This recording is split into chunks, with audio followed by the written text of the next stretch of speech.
ರೋಹಿತ್ ಯಾರು? ರೋಹಿತ್ ಎಲ್ಲಿಂದ ಬಂದರು? ರೋಹಿತ್ ಒಂದು ಕನಸುಗಳು ತುಂಬಿರುವ ಒಂದು ಹುಡುಗ. ಒಂದು ಸಿನಿಮಾ ಮಾಡಬೇಕು ಅಂತ ಥಾಟ್ ಬಂದಿದೆ ಹೇಗೆ? ನಾನು ಯಾಕೆ ನಿರ್ಮಾಣ ಮಾಡಿ ಬೇರೆಯವ್ರಿಗೆ ಯಾಕೆ ಅವಕಾಶ ಕೊಡಬಾರ್ದು ಅನ್ನೋ ಒಂದು ಯೋಚನೆ ಬಂತು. ಅದೇ ನಿಟ್ಟಿನಲ್ಲಿ ರಕ್ತಾಕ್ಷ ಅನ್ನೋ ಸಿನಿಮಾಗೆ ಕೈ ಹಾಕಿ ನಿರ್ಮಾಣ ಮಾಡಿದ್ವಿ. ರಕ್ತಾಕ್ಷ ಅಂತ ಸಿನಿಮಾ ಯಾವ ಜಾನರ್ ಸಿನಿಮಾ ಇದು? ಇದು ಥ್ರಿಲ್ಲರ್ ಮತ್ತು ಆಕ್ಷನ್ ಜಾನರ್ ಸಿನಿಮಾ. ಆ ಸ್ಟ್ರಾಂಗ್ ಬೇಸ್ ಏನಿದೆ ಈ ರಕ್ತಾಕ್ಷದಲ್ಲಿ? ಒಂದು ನಂಬಿಕೆ ಮೇಲೇನೆ ಜೀವನ ಸಾಗೋದು. ಅದೇ ಒಂದು ನಿಟ್ಟಿನಲ್ಲಿನೇ ಈ ಕಥೆಯನ್ನು ಸೆಲೆಕ್ಟ್ ಮಾಡಿದ್ವಿ. ಸಿನಿಮಾದಲ್ಲಿ ಒಬ್ಬ ಅಮಾಯಕ ಮೋಸ ಹೋಗ್ತಾನ ಅಥವಾ ಅಮಾಯಕ ಮೋಸ ಮಾಡ್ತಾನ? ಪ್ರತಿ ಮೋಸಕ್ಕೂ ಬೇಸ್ ಏನೋ ನಂಬಿಕೆ ಅಲ್ವಾ. ಸೊ ಆ ಒಂದು ನಿಟ್ಟಿನಲ್ಲಿ ಸ್ಟೋರಿ ಸ್ಟಾರ್ಟ್ ಆಗುತ್ತೆ. ಈ ಕಡೆ ಪ್ರೊಡಕ್ಷನ್ ನೋಡ್ತಾ ಇದೀರಾ, ಈ ಕಡೆ ಆಕ್ಟಿಂಗ್ ಮಾಡ್ತಾ ಇದೀರಾ. ಇದು ರಿಸ್ಕ್ ಅನ್ಸ್ಲಿಲ್ವಾ? ಏನಾದರೂ ಒಂದು ಸಾಧನೆ ಮಾಡ್ಬೇಕಂದ್ರೆ ರಿಸ್ಕ್ ಇಲ್ಲದೆ ಆಗದೇ ಇಲ್ಲ. ಸೊ ನಿಮಗೆ ಈ ಭರವಸೆ ಹೆಂಗ್ ಬಂತು? ಏನು? Failure is part of life ಅಂತ ನಾವು ಕೇಳ್ತೀವಿ. ಆ ಗೆಲುವು ಮೆಟ್ಟಿಲನ್ನ ಹತ್ತಬೇಕಂದಾಗ ನಾವು ಸೋಲುಗಳ ಮುಖಾಂತರನೇ ಹೋಗ್ಬೇಕಾಗುತ್ತೆ. ಮನೆಯವ್ರು ಏನಾದ್ರು ಸಿನಿಮಾ ನೋಡಿದ್ರ, ತೋರಿಸಿದ್ರ? ನನ್ನ ತಂದೆ ತಾಯಿಗೆ ಇದೊಂದು ಗಿಫ್ಟ್ ನನ್ನ ಕಡೆಯಿಂದ. ನಾನು ಯಾಕಲ್ಲ ಸಿನಿಮಾ ಮಾಡಿದೆ ಅನ್ಸಿತ್ತುಂಟ? ಈ ಯೋಚನೆ ನನಗೆ ಎಂದೂ ಬಂದಿಲ್ಲ. ನಾನು ಹುಟ್ಟಿರೋದೇ ಸಿನಿಮಾ ಮಾಡೋಕ್ಕೆ ಅನ್ನೋ ಒಂದು ಭಾವನೆ ನನಗಿತ್ತು. ಯಾಕಂದ್ರೆ ಈ ಕನಸಿಗೋಸ್ಕರ ನಾನು ಬಹಳಷ್ಟು ತ್ಯಾಗಗಳನ್ನು ಮಾಡಿದ್ದೀನಿ. ಆಬ್ವಿಯಸ್ಲಿ ಕನ್ನಡ ಸಿನಿಮಾ ರಂಗದಲ್ಲಿ ಎಲ್ಲ ಕ್ಷೇತ್ರದಿಂದ ಒಂದಷ್ಟು ಜನ ಇಲ್ಲಿ ಬರ್ತಾರೆ. ಒಂದಿಷ್ಟು ಜನಗಳು ಜಾಗ ಮಾಡ್ಕೊಳ್ತಾರೆ, ಇನ್ನೊಂದು ಜನ ಆ ಜಾಗ ಮಾಡ್ಕೊಂಡು ಸಾಧನೆ ಮಾಡ್ತಾರೆ. ಇಲ್ಲಿ ನಾನು ಹೇಳ್ತಾ ಇರೋದು ITBTಯಿಂದ ಸಾಕಷ್ಟು ಜನ ಕನ್ನಡ ಚಿತ್ರರಂಗಕ್ಕೆ ಎಂಟ್ರಿ ಆದರು. ಸೊ ಆ ಸಾಲಿಗೆ ಮತ್ತೊಬ್ಬ ಹೀರೋ ಕನ್ನಡ ಚಿತ್ರರಂಗಕ್ಕೆ ಪಾದಾರ್ಪಣೆ ಮಾಡಿದ್ದಾರೆ. ಸೊ ರಕ್ತಾಕ್ಷ ಅನ್ನೋ ಸಿನಿಮಾ ಮೂಲಕ ಅವರು ರಾಜ್ಯಾದ್ಯಂತ ಸುದ್ದಿ ಆಗಲಿಕ್ಕೆ ಹೊರಟಿದ್ದಾರೆ. ಈ ವಾರ ಅಂದರೆ ಜುಲೈ 26ಕ್ಕೆ ಈ ಸಿನಿಮಾ ರಾಜ್ಯಾದ್ಯಂತ ಅದ್ಧೂರಿಯಾಗಿ ಪ್ರದರ್ಶನ ಕಾಣ್ತಾ ಇದೆ. ಆ ಸಿನಿಮಾ ಬಗ್ಗೆ ಒಂದಿಷ್ಟು ಮಾತಾಡಲಿಕ್ಕಂತೆ ಸ್ವತಃ ಹೀರೋ ಕಮ್ ಪ್ರೊಡ್ಯೂಸರ್ ರೋಹಿತ್ ನಮ್ಮ ಜೊತೆ ಇದ್ದಾರೆ. ರೋಹಿತ್ ನಮಸ್ಕಾರ. ನಮಸ್ಕಾರ ಸರ್, ಹೇಗಿದ್ದೀರಿ? ಚೆನ್ನಾಗಿದೆ ಸರ್, ನೀವು? ಸೂಪರ್. ಆರಂಭದಿಂದ ಅಂದರೆ ನಿಮ್ಮ ರಕ್ತಾಕ್ಷ ಸಿನಿಮಾ ಯಾವ ಟೈಟಲ್ ಬಂತು, ಒಂದು ಪೋಸ್ಟರ್ ಬಂತು, ಇತ್ತೀಚೆಗೆ ಒಂದು ಟ್ರೈಲರ್ ರಿಲೀಸ್ ಆಯಿತು, ಅಲ್ಲಿಂದ ಟ್ರೈಲರ್ ರಿಲೀಸ್ ಆಗೋವರೆಗೂ ಸಾಕಷ್ಟು ಸುದ್ದಿ ಮಾಡ್ತಾ ಇದ್ದಾರೆ. ಅಂದರೆ ಟೈಟಲಿಂದ ಅದು ಯಾರೋ ನೋಡಿದ್ರೆ ಯಾರಪ್ಪ ಇದು ಅಪ್ಕಮಿಂಗ್ ಹೀರೋ ಸಿನಿಮಾ ಈ ಲೆವೆಲಿಗೆ ಭರ್ಜರಿ ಪ್ರಚಾರನ, ಭರ್ಜರಿ ಸೌಂಡ ಅನ್ನೋ ಮಟ್ಟಕ್ಕೆ ಇದು ಸುದ್ದಿ ಆಗ್ತಾ ಇದೆ. ಸೊ ರಕ್ತಾಕ್ಷ ಸಿನಿಮಾ ಮೂಲಕ ನೀವು ಪಾದಾರ್ಪಣೆ ಮಾಡ್ತಿದ್ದೀರಿ ಕನ್ನಡ ಇಂಡಸ್ಟ್ರಿಗೆ. ರೋಹಿತ್ ಯಾರು? ರೋಹಿತ್ ಎಲ್ಲಿಂದ ಬಂದರು? ಸಿನಿಮಾಗೆ ಬಂದಿದ್ದು ಉದ್ದೇಶ ಏನು? ರೋಹಿತ್ ಅಂತಂದರೆ ರೋಹಿತ್ ಒಂದು ಕನಸುಗಳು ತುಂಬಿರುವ ಒಂದು ಹುಡುಗ. ನಾನು ಮೂಲತಃ ಉತ್ತರ ಕರ್ನಾಟಕದ ಒಂದು ರಾಯಚೂರು ಜಿಲ್ಲೆಯ ಮುದ್ಗಲ್ ಅಂತ ಹಳ್ಳಿಯಿಂದ ಬಂದಿರೋದು. ಓಕೆ. ಸೊ ಇದು ನನ್ನ ಶಾಲಾ ದಿನದ ಕನಸು, ಸಿನಿಮಾ ರಂಗಕ್ಕೆ ಬರಬೇಕನ್ನೋದು. ಯಾಕೆ ಅನ್ನೋದು ಒಂದು ರೀಸನ್ ಅಂತಂದರೆ, ಶಾಲಾ ದಿನಗಳಲ್ಲಿ ನಾಟಕಗಳಲ್ಲಿ ಭಾಳ ಭಾಗವಹಿಸ್ತಿದ್ದೆ ನಾನು, ಸಣ್ಣ ಪುಟ್ಟ ನಾಟಕಗಳು. ಅದು ಬಹಳನೇ ಖುಷಿ ಕೊಡ್ತಾ ಇತ್ತು. ಸೊ ಆ ದಿನದಿಂದ ಶುರುವಾದ ಕತೆ ಇದು. ಅದಾದಮೇಲೆ ನಮ್ಮ ಅಜ್ಜಿಯವ್ರು ನಮ್ಮ ಹೀರೋ ಇವನು ಅಂತ ಕರೆದಿದ್ರು. ಆ ಕ್ಯೂರಿಯಾಸಿಟಿ ಇದೆ, ಅದು ನನಗೆ ಜಾಸ್ತಿನೇ ನನ್ನ ಮನಸ್ಸಲ್ಲಿ ಕೂತ್ಕೊಂತು. ಅದಕ್ಕೆ ಬೇಕಾಗಿರೋ ತಯಾರಿ ಅವಾಗಿಂದನೇ ಶುರು ಆಗಿತ್ತು. ಶಾಲಾ ದಿನಗಳಿಂದ ಕಾಲೇಜ್ಗಳಲ್ಲಿ, ಫೆಸ್ಟ್ಗಳಲ್ಲಿ ಡ್ರಾಮಾಸ್ ಆಯಿತು, ನಾಟಕ ಆಯಿತು, ಕೆಲವೊಂದು ಕೊರಿಯೋಗ್ರಫಿ ಕೂಡ ಮಾಡಿದ್ದೀನಿ ನಾನು, ಸ್ಕಿಟ್ಗಳನ್ನ. ಸೊ ಹಂಗಾಗಿ ಆ ಒಂದು ಚಿಕ್ಕ ಅನುಭವ ಬೆಂಗಳೂರಿನತ್ತ ನನ್ನ ಮುಖ ಮಾಡಿಸ್ತು. ಇಲ್ಲಿ ಬಂದು ಥಿಯೇಟ್ರಿಂದ ನಂದು ಸ್ಟಾರ್ಟ್ ಆಯಿತು. ಒಂದು ಬೇಸಿಕ್ಸ್ ನಾನು ಕಲ್ತ್ಕೊಂಡೆ. ಇವಾಗಲೂ ನಾನು ನಂಬೋದೇನಂತಂದರೆ ಭಾಳ ಸಿಂಪಲ್ ಇರಬೇಕು, ಮತ್ತು ಬೇಸಿಕ್ಸ್ ನೀವು ಮಾಡ್ಕೊಂಡ್ರೆ ಚೆನ್ನಾಗಿರುತ್ತೆ, ಮುಂದೆ ತುಂಬ ಹೆಲ್ಪ್ ಆಗುತ್ತೆ ಅಂತ. ಈ ಒಂದು ಸಿನಿಮಾ ಮಾಡಬೇಕು ಅಂತ ಥಾಟ್ ಬಂದಿದೆ ಹೇಗೆ? ಈ ಸಿನಿಮಾ ಥಾಟ್ ಬಂದಿರೋದು ಸರ್ ಅಂದರೆ, ಮೊದಲು ನಟನೆ ಮೇಲೆ ಬಹಳಷ್ಟು ಯೋಚನೆಗಳಿತ್ತು. ಆ ನಟನೆಗೋಸ್ಕರ ನಾನು ಬಹಳಷ್ಟು ಆಡಿಷನ್ಸ್ ಕೊಟ್ಟೆ. ಬೆಳಗ್ಗಿಂದ ರಾತ್ರಿವರೆಗೆ ಲೈನಲ್ಲಿ ನಿಲ್ತಿದ್ವಿ, ಆಡಿಷನ್ ಕೊಡ್ತಿದ್ವಿ. ಕೆಲವೊಂದು ಆಡಿಷನ್ಸ್ ಕ್ಲಿಯರ್ ಕೂಡ ಆಯಿತು. ಆದರೆ ವಿಚಿತ್ರ ಏನಂದರೆ, ಒಂದು 2-3 ದಿನ ಆದಮೇಲೆ ನನ್ನ ಹೆಸರು ಇರ್ತಾ ಇರಲಿಲ್ಲ ಅಲ್ಲಿ, ಅಂಥ ಅನುಭವಗಳು ಕೂಡ ಆಯಿತು. ಸೊ ಆವಾಗ ಏನಾಯ್ತಂದರೆ, ಇದು ಹಿಂಗೆ ಇದ್ರೆ ನಡೆಯಲ್ಲ. ಯಾಕಂದರೆ ಸಮಯ ಕೈ ಮೀರಿ ಹೋಯ್ತು ಅಂತಂದರೆ ಆ ಸಮಯ ಮತ್ತೆ ವಾಪಸ್ ಬರಲ್ಲ. ಅದೇ ಒಂದು ವಿಚಾರದಿಂದ ನಾನೇನು ಮಾಡಿದೆ ಅಂದರೆ, ನಾನು ಯಾಕೆ ನಿರ್ಮಾಣ ಮಾಡಿ ಬೇರೆಯವ್ರಿಗೆ ಯಾಕೆ ಅವಕಾಶ ಕೊಡಬಾರ್ದು ಅನ್ನೋ ಒಂದು ಯೋಚನೆ ಬಂತು. ಅದೇ ನಿಟ್ಟಿನಲ್ಲಿ ರಕ್ತಾಕ್ಷ ಅನ್ನೋ ಸಿನಿಮಾಗೆ ಕೈ ಹಾಕಿ ನಿರ್ಮಾಣ ಮಾಡಿದ್ವಿ. ಸಿನಿಮಾ ಕನಸು ಹೊತ್ಕೊಂಡು ಬಂದ್ರಿ, ಸಿನಿಮಾ ಮಾಡ್ಬೇಕಂತ ಹೋಗ್ರಿ. ಯಾಕೆ ಒನ್ ಮ್ಯಾನ್ ಆರ್ಮಿ ಅಂತ ಕಾಣ್ತದೆ. ಎಲ್ಲ ನೋಡ್ತಾ ಇದ್ದಾರೆ, ರೋಹಿತ್ ಎಲ್ಲ ಕಡೆ ಒಬ್ಬರೇ ಓಡಾಡ್ತಾ ಇದ್ದಾರೆ, ಎಲ್ಲ ಕಡೆ ನೋಡಿದ ತಕ್ಷಣ ರೋಹಿತ್ ಅಷ್ಟೇ ಕಾಣ್ತಾ ಇದ್ದಾರೆ. ಟೀಮ್ ಎಲ್ಲಿ? ಟೀಮ್ ನನ್ನ ಬೆನ್ನ ಹಿಂದೆ ನಿಂತಿದೆ. ಆ್ಯಕ್ಚುಲಿ ನಾನು ಜಸ್ಟ್ ಏನಂದರೆ ಫೇಸ್ ಅಷ್ಟೇ ಆ ಟೀಮ್ದು. ಯಾಕಂದರೆ ಬಹಳಷ್ಟು ವಿಚಾರಗಳನ್ನು ನಾನು ಪುಲ್ ಮಾಡ್ಬೋದು ಅಂತ ಒಂದು ಭರವಸೆ. ಟೀಮ್ ಯಾವಾಗಲೂ ಜೊತೆ ಇದೆ, ಯಾವಾಗಲೂ ಜೊತೆ ಇದ್ದಾರೆ. ಈಗ ನಾನು ಇಲ್ಲಿ ಬಂದಿದ್ದೀನಿ ಕೆಲವೊಂದು ಕೆಲಸಗಳಿಂದ, ರಿಲೀಸ್ ಕೆಲಸಗಳಿಂದ, ನನ್ನ ಟೀಮ್ ಗದಗಲ್ಲಿದೆ. ಸೊ ಏನಂದರೆ ಒಂದು ಒಳ್ಳೆಯ ತಂಡ, ಪ್ರಮೋಷನ್ ಚೆನ್ನಾಗಿ ನಡೀತಿದೆ. ಎಸ್ ಹೌದು, ಯಾಕೆ ರೋಹಿತ್ ಅಂದರೆ ರೋಹಿತ್ನ ಮುಖ ಪರಿಚಯ ಇದೆ ಆಗಲೇ ಕೆಲವೊಂದು ಊರುಗಳಲ್ಲಿ. ಸೊ ಆ ಒಂದು ನಿಟ್ಟಿನಲ್ಲಿ ನಾನು ಫ್ರಂಟ್ ಫೇಸ್ ಆಗಿರೋದು ಅಷ್ಟೇ. ಓಕೆ, ರಕ್ತಾಕ್ಷ ವಿಷಯಕ್ಕೆ ಬರೋಣ. ಸೊ ಈ ಸಿನಿಮಾನ ವಾಸುದೇವ್ ಅವರು ಡೈರೆಕ್ಷನ್ ಮಾಡೋದು. ರಕ್ತಾಕ್ಷ ಅಂತ ಸಿನಿಮಾ ಅಂದಾಕ್ಷಣ ಇದೊಂದು ಮಾಸ್ ಫೀಲ್ ಬರೋ ಅಂತ ಯಾವ ಜಾನರ್ ಸಿನಿಮಾ ಇದು? ಇದು ಥ್ರಿಲ್ಲರ್ ಮತ್ತು action genre cinema sir. Mystery, suspense thriller ಇದು. ಅದಕ್ಕೆ ನಾವು ಆಕ್ಷನ್ ಎಲಿಮೆಂಟ್ನ ಆ್ಯಡ್ ಮಾಡಿ ಇನ್ನೂ ಸ್ವಲ್ಪ ಅದನ್ನ ಒಂದು ರೋಮಾಂಚನಕಾರಿಯಾಗಿ ತೊಗೊಂಡೋಗಿದ್ದೀವಿ. ಮಾಸ್ ಎಲಿಮೆಂಟ್ಸ್ ಜಾಸ್ತಿ ಇದೆಯಾ? ಹೌದಾ, ಇದೆ. ನೀವು ಫಸ್ಟ್ ಟೈಮ್ ಈ ಕತೆ ಹೇಳಿದಾಗ, ಅಂದರೆ ವಾಸುದೇವ್ ಅವರ ನಿಮಗೆ ಲೈನ್ ಹೇಳಿದಾಗ ನಿಮಗೆ ಥಾಟ್ ಹೆಂಗೆ ಅನಿಸ್ತು? ಏನು ಮಾಡ್ಬೇಕು ಅನಿಸುತ್ತೆ? ಅಲ್ಲಿಂದ ಈ ಸಿನಿಮಾ ಆಗುತ್ತೆ ಅಂತ ಅನಿಸ್ತಾ? ಇದು ಕತೆ ನಾನು ಓಕೆ ಮಾಡಿದ್ದು ಯಾಕಂದರೆ ಇದು ಒಂದು ಹೊಸ ಒಂದು ಜಾನರ್ಗೆ ಸೂಟ್ ಆಗುತ್ತೆ. ಅಂದರೆ ಹೊಸ ಈಗಿನ ಟ್ರೆಂಡ್ ಏನಿದೆ ಆ ಟ್ರೆಂಡ್ಗೆ ಸೂಟ್ ಆಗುತ್ತೆ ಕತೆ.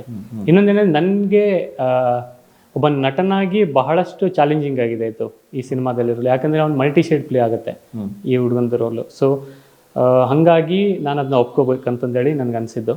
ಇನ್ನೊಂದೇನೆಂದರೆ ನೆಗೆಟಿವ್ ಶೇಡ್ ಪ್ಲೇ ಆಗ್ತಾ ಅವನು ಪಾಸಿಟಿವ್ ಆಗಿ ಟರ್ನ್ ಆಗ್ತಾನೆ. ಆ್ಯಂಡ್ ಕೆಲವೊಂದು ಬಹಳಷ್ಟು ಟ್ವಿಸ್ಟ್ ಆ್ಯಂಡ್ ಟರ್ನ್ಸ್ ಬರುತ್ತೆ. ಸೊ ಆ ವಿಚಾರವಾಗಿ ನಾನು ಅದನ್ನು ಕತೆ ಕೇಳಿದ ತಕ್ಷಣ ಓಕೆ ಮಾಡಿದ್ದು. ಸಾಮಾನ್ಯವಾಗಿ ಹೊಸ ಸಿನಿಮಾ ಅಂದಾಗ ಕತೆ ಆಯ್ಕೆ ತುಂಬ ಗಟ್ಟಿಯಾಗಿರ್ಬೋದು. ಸೊ ಆ ಸ್ಟ್ರಾಂಗ್ ಬೇಸ್ ಏನಿದೆ ಈ ರಕ್ತಾಕ್ಷದಲ್ಲಿ? ಇದಕ್ಕೇನೆಂದರೆ ಸರ್, ನಾನು ನನ್ನ ಒಂದು ಥಿಯೇಟರ್ ಸ್ಕೂಲ್ಗೆ ಬಹಳಷ್ಟು ಚಿರಋಣಿಯಾಗಿರ್ತೀನಿ. ಯಾಕಂದರೆ ನಾವಲ್ಲಿ ಶೋ ಮಾಡಬೇಕಾದಾಗ ಕತೆ ಬರ್ಕೊತೀವಿ, ಸ್ಕ್ರೀನ್ ಪ್ಲೇ ರೆಡಿ ಮಾಡ್ಕೊತೀವಿ, ಎಲ್ಲದೂ ಎಂಡ್ ಟು ಎಂಡ್ ಮಾಡ್ತೀವಿ ಅಲ್ಲಿ. ಸೊ ಆ ಒಂದು ಡೆಪ್ತ್ ಏನಿದೆ ಅದರಲ್ಲಿ, ಅದು ನಮಗೆ ಒಂದು ತಿಳುವಳಿಕೆ ಕೊಡುತ್ತೆ, ಒಂದು ಅನುಭವ ಕೊಡುತ್ತೆ. ಆ ಅನುಭವದ ನಿಟ್ಟಿನಲ್ಲಿ ಈ ಕಥೆನ ಸೆಲೆಕ್ಟ್ ಮಾಡಿರೋದು. ಆ್ಯಂಡ್ ಇದು ವರ್ಕ್ ಆಗುತ್ತೆ ಅನ್ನೋದು ನನಗೆ ಅವತ್ತೇ ಅನಿಸಿದ್ದು. ಔಟ್ಕಮ್ ಹೇಗಿರುತ್ತೆ ನಾನು ಇವಾಗಾದರೂ ನಾಳೆದೇನಂತ ಯೋಚನೆ ಮಾಡಲ್ಲ. ನಂದು ಯಾವಾಗಲೂ ಅಂದರೆ ಇವತ್ತು ನಾನು ನೀಟಾಗಿ ಕರೆಕ್ಟಾಗಿ ವರ್ಕ್ ಮಾಡಿದ್ರೆ ನಾಳೆ ತಾನೇ ಸುಲಭ ಆಗುತ್ತೆ ಅನ್ನೋದು ನನ್ನ ವಿಚಾರ. ಯಾರಿಗೂ ನಾನಲ್ಲದೆ ಯಾರಿಗೂ ಗ್ಯಾರಂಟಿ ಇಲ್ಲ ನಾಳೆ ಏನು ನಡೆಯುತ್ತೆ, ಔಟ್ಕಮ್ ಏನಿರುತ್ತೆ ಅಂತಂದೇಳಿ. ಒಂದು ನಂಬಿಕೆ ಮೇಲೇ ಜೀವನ ಸಾಗೋದು. ಅದೇ ಒಂದು ನಂಬಿಕೆ ಮೇಲೇ ನಾನು ಸಾಕ್ತಾ ಇರೋದು. ನಾನು ಹೇಳ್ದಂಗೆ ನಾನು ಇವತ್ತಿನ ಮೇಲೆ ಜಾಸ್ತಿ ಕಾನ್ಸಂಟ್ರೇಟ್ ಮಾಡ್ತೀನಿ. ಇವಾಗೇನು ಅದನ್ನು ನಾನು ಕರೆಕ್ಟಾಗಿ ಮಾಡಿದರೆ ನಾಳೆ ತಾನೇ ಸಲೀಸಾಗುತ್ತೆ ಅನ್ನೋದು ನನ್ನ ಒಂದು ಯೋಚನಾ ಶಕ್ತಿ ಹೇಳುತ್ತೆ. ಅದೇ ಒಂದು ನಿಟ್ಟಿನಲ್ಲಿನೇ ಈ ಕಥೆಯನ್ನು ಸೆಲೆಕ್ಟ್ ಮಾಡಿದ್ದು ಮತ್ತು ಇದನ್ನು ನಾವು ಮಾಡಿ ಮುಗಿಸಿ ರಿಲೀಸು ಮಾಡ್ತಾ ಇದ್ದೀವಿ. ಓಕೆ, ನೀವೀಗ ನಂಬಿಕೆ ಬಗ್ಗೆ ಮಾತಾಡ್ತಾ ಇದ್ದೀವಿ. ನಿಮ್ಮ ಟ್ರೈಲರ್ ರಿಲೀಸ್ ಆದಾಗ ಗಮನಿಸಿದೆ, ಪ್ರತಿ ನಂಬಿಕೆಗಳಿಂದನೇ ಮೋಸ ಹೋಗೋದು ಅವನು. ಬಹುಶಃ ಆ ಡೈಲಾಗ್ ಕೇಳಿದ್ರೆ ಸಿನಿಮಾದಲ್ಲಿ ಒಬ್ಬ ಅಮಾಯಕ ಮೋಸ ಹೋಗ್ತಾನ ಅಥವಾ ಅಮಾಯಕ ಮೋಸ ಮಾಡ್ತಾನ, ಆ ನಿಟ್ಟಿನಲ್ಲಿ ಸಾಗುತ್ತೆ ಕತೆ ಅಂತ. ಸೊ ಜಾಸ್ತಿ ಹೇಳೋಕೆ ಹೋಗಲ್ಲ ಸರ್ ಅದನ್ನು, ಯಾಕಂದರೆ ಅದನ್ನು ನಾವು ಅಲ್ಲಿ ನೋಡಿ ಎಂಜಾಯ್ ಮಾಡಬೇಕು ಥಿಯೇಟ್ರಲ್ಲಿ. ಆದರೆ ನಂದು ಹೇಳೋದೇನೆಂದರೆ ಪ್ರತಿ ಮೋಸ ಅನ್ನೋದು ಶುರು ಆಗೋದು ನಂಬಿಕೆಯಿಂದಾನೆ. ನೀವೀಗ ನಮ್ಮ ಒಂದು ಲೈಫಲ್ಲೇ ನೋಡ್ಕೊಂಬಿಡಿ, ನಮ್ಮ ನಿಜ ಜೀವನದಲ್ಲಿ ನಾವು ಒಂದು ದಿನದಲ್ಲಿ 10 ಸರಿ ಹೇಳ್ತೀವಿ, ಅದನ್ನ ನಂಬಿಟ್ಟೆ ಮೋಸ ಹೋದೆ, ಇದನ್ನ ನಂಬಿಟ್ಟೆ ಮೋಸ ಹೋದೆ ಅಂತ. ನಂಬಿಬಿಟ್ಟೆ ನಾನು ಮೋಸ ಹೋದೆ ಅನ್ನೋ ಟೈಪ್. ಸೊ ನಮ್ದೇನಂದ್ರೆ ಪ್ರತಿ ಮೋಸಕ್ಕೂ ಬೇಸ್ ಏನೋ ನಂಬಿಕೆ ಅಲ್ವಾ. ಸೊ ಆ ಒಂದು ನಿಟ್ಟಿನಲ್ಲಿ ಸ್ಟೋರಿ ಸ್ಟಾರ್ಟ್ ಆಗುತ್ತೆ. ಬಟ್ ಅಲ್ಲಿ ಯಾರಿಗೆ ಮೋಸ ಮಾಡಿದ್ದಾರೆ, ಯಾರು ಮೋಸ ಹೋಗಿದ್ದಾರೆ, ಯಾರು ಅಮಾಯಕರು, ಯಾರು ಅದರಲ್ಲಿ ದುಷ್ಟರು ಅನ್ನೋದು ಆ ಸಿನಿಮಾ ನೋಡಿದ್ಮೇಲೆ ನಮ್ಗೆ ಅನುಭವ ಆಗೋದು. ನಂಬಿಕೆ ಕೆಟ್ಟವರಿಲ್ಲವೋ ಮಾನವ, ಅಣ್ಣವರೇ ಹೇಳಿದ್ದಾರೆ. ಹೌದು. ಆ ರೀತಿಯ ಕಥೆ ಜನ. ಓಕೆ, ಈ ಪಾತ್ರದ ಆಯ್ಕೆ ಅಂದ್ರೆ ನಿಮ್ಮ ಪೋಸ್ಟರ್ ನೋಡ್ತಾ ಇದ್ರೆ ಎಲ್ಲ ಗಂಭೀರ ಸ್ವರೂಪದ ಕತೆ ಅನ್ಸುತ್ತೆ. ಆಮೇಲೆ ಎಲ್ಲ ಕೂಡ ಪಾತ್ರಗಳು ವಿಶೇಷ ಅನ್ಸುತ್ತೆ. ಪ್ರಮೋದ್ ಶೆಟ್ಟಿ ಇದ್ದಾರೆ, ಅರ್ಚನಾ ಕೊಟ್ಟಿಗೆ ಇದ್ದಾರೆ, ನಾಗರಾಜ್ ಅವರಿದ್ದಾರೆ, ರೂಪಾ ರಯಪ್ಪ ಅವರಿದ್ದಾರೆ, ಒಂದಿಷ್ಟು ಪಾತ್ರಗಳು.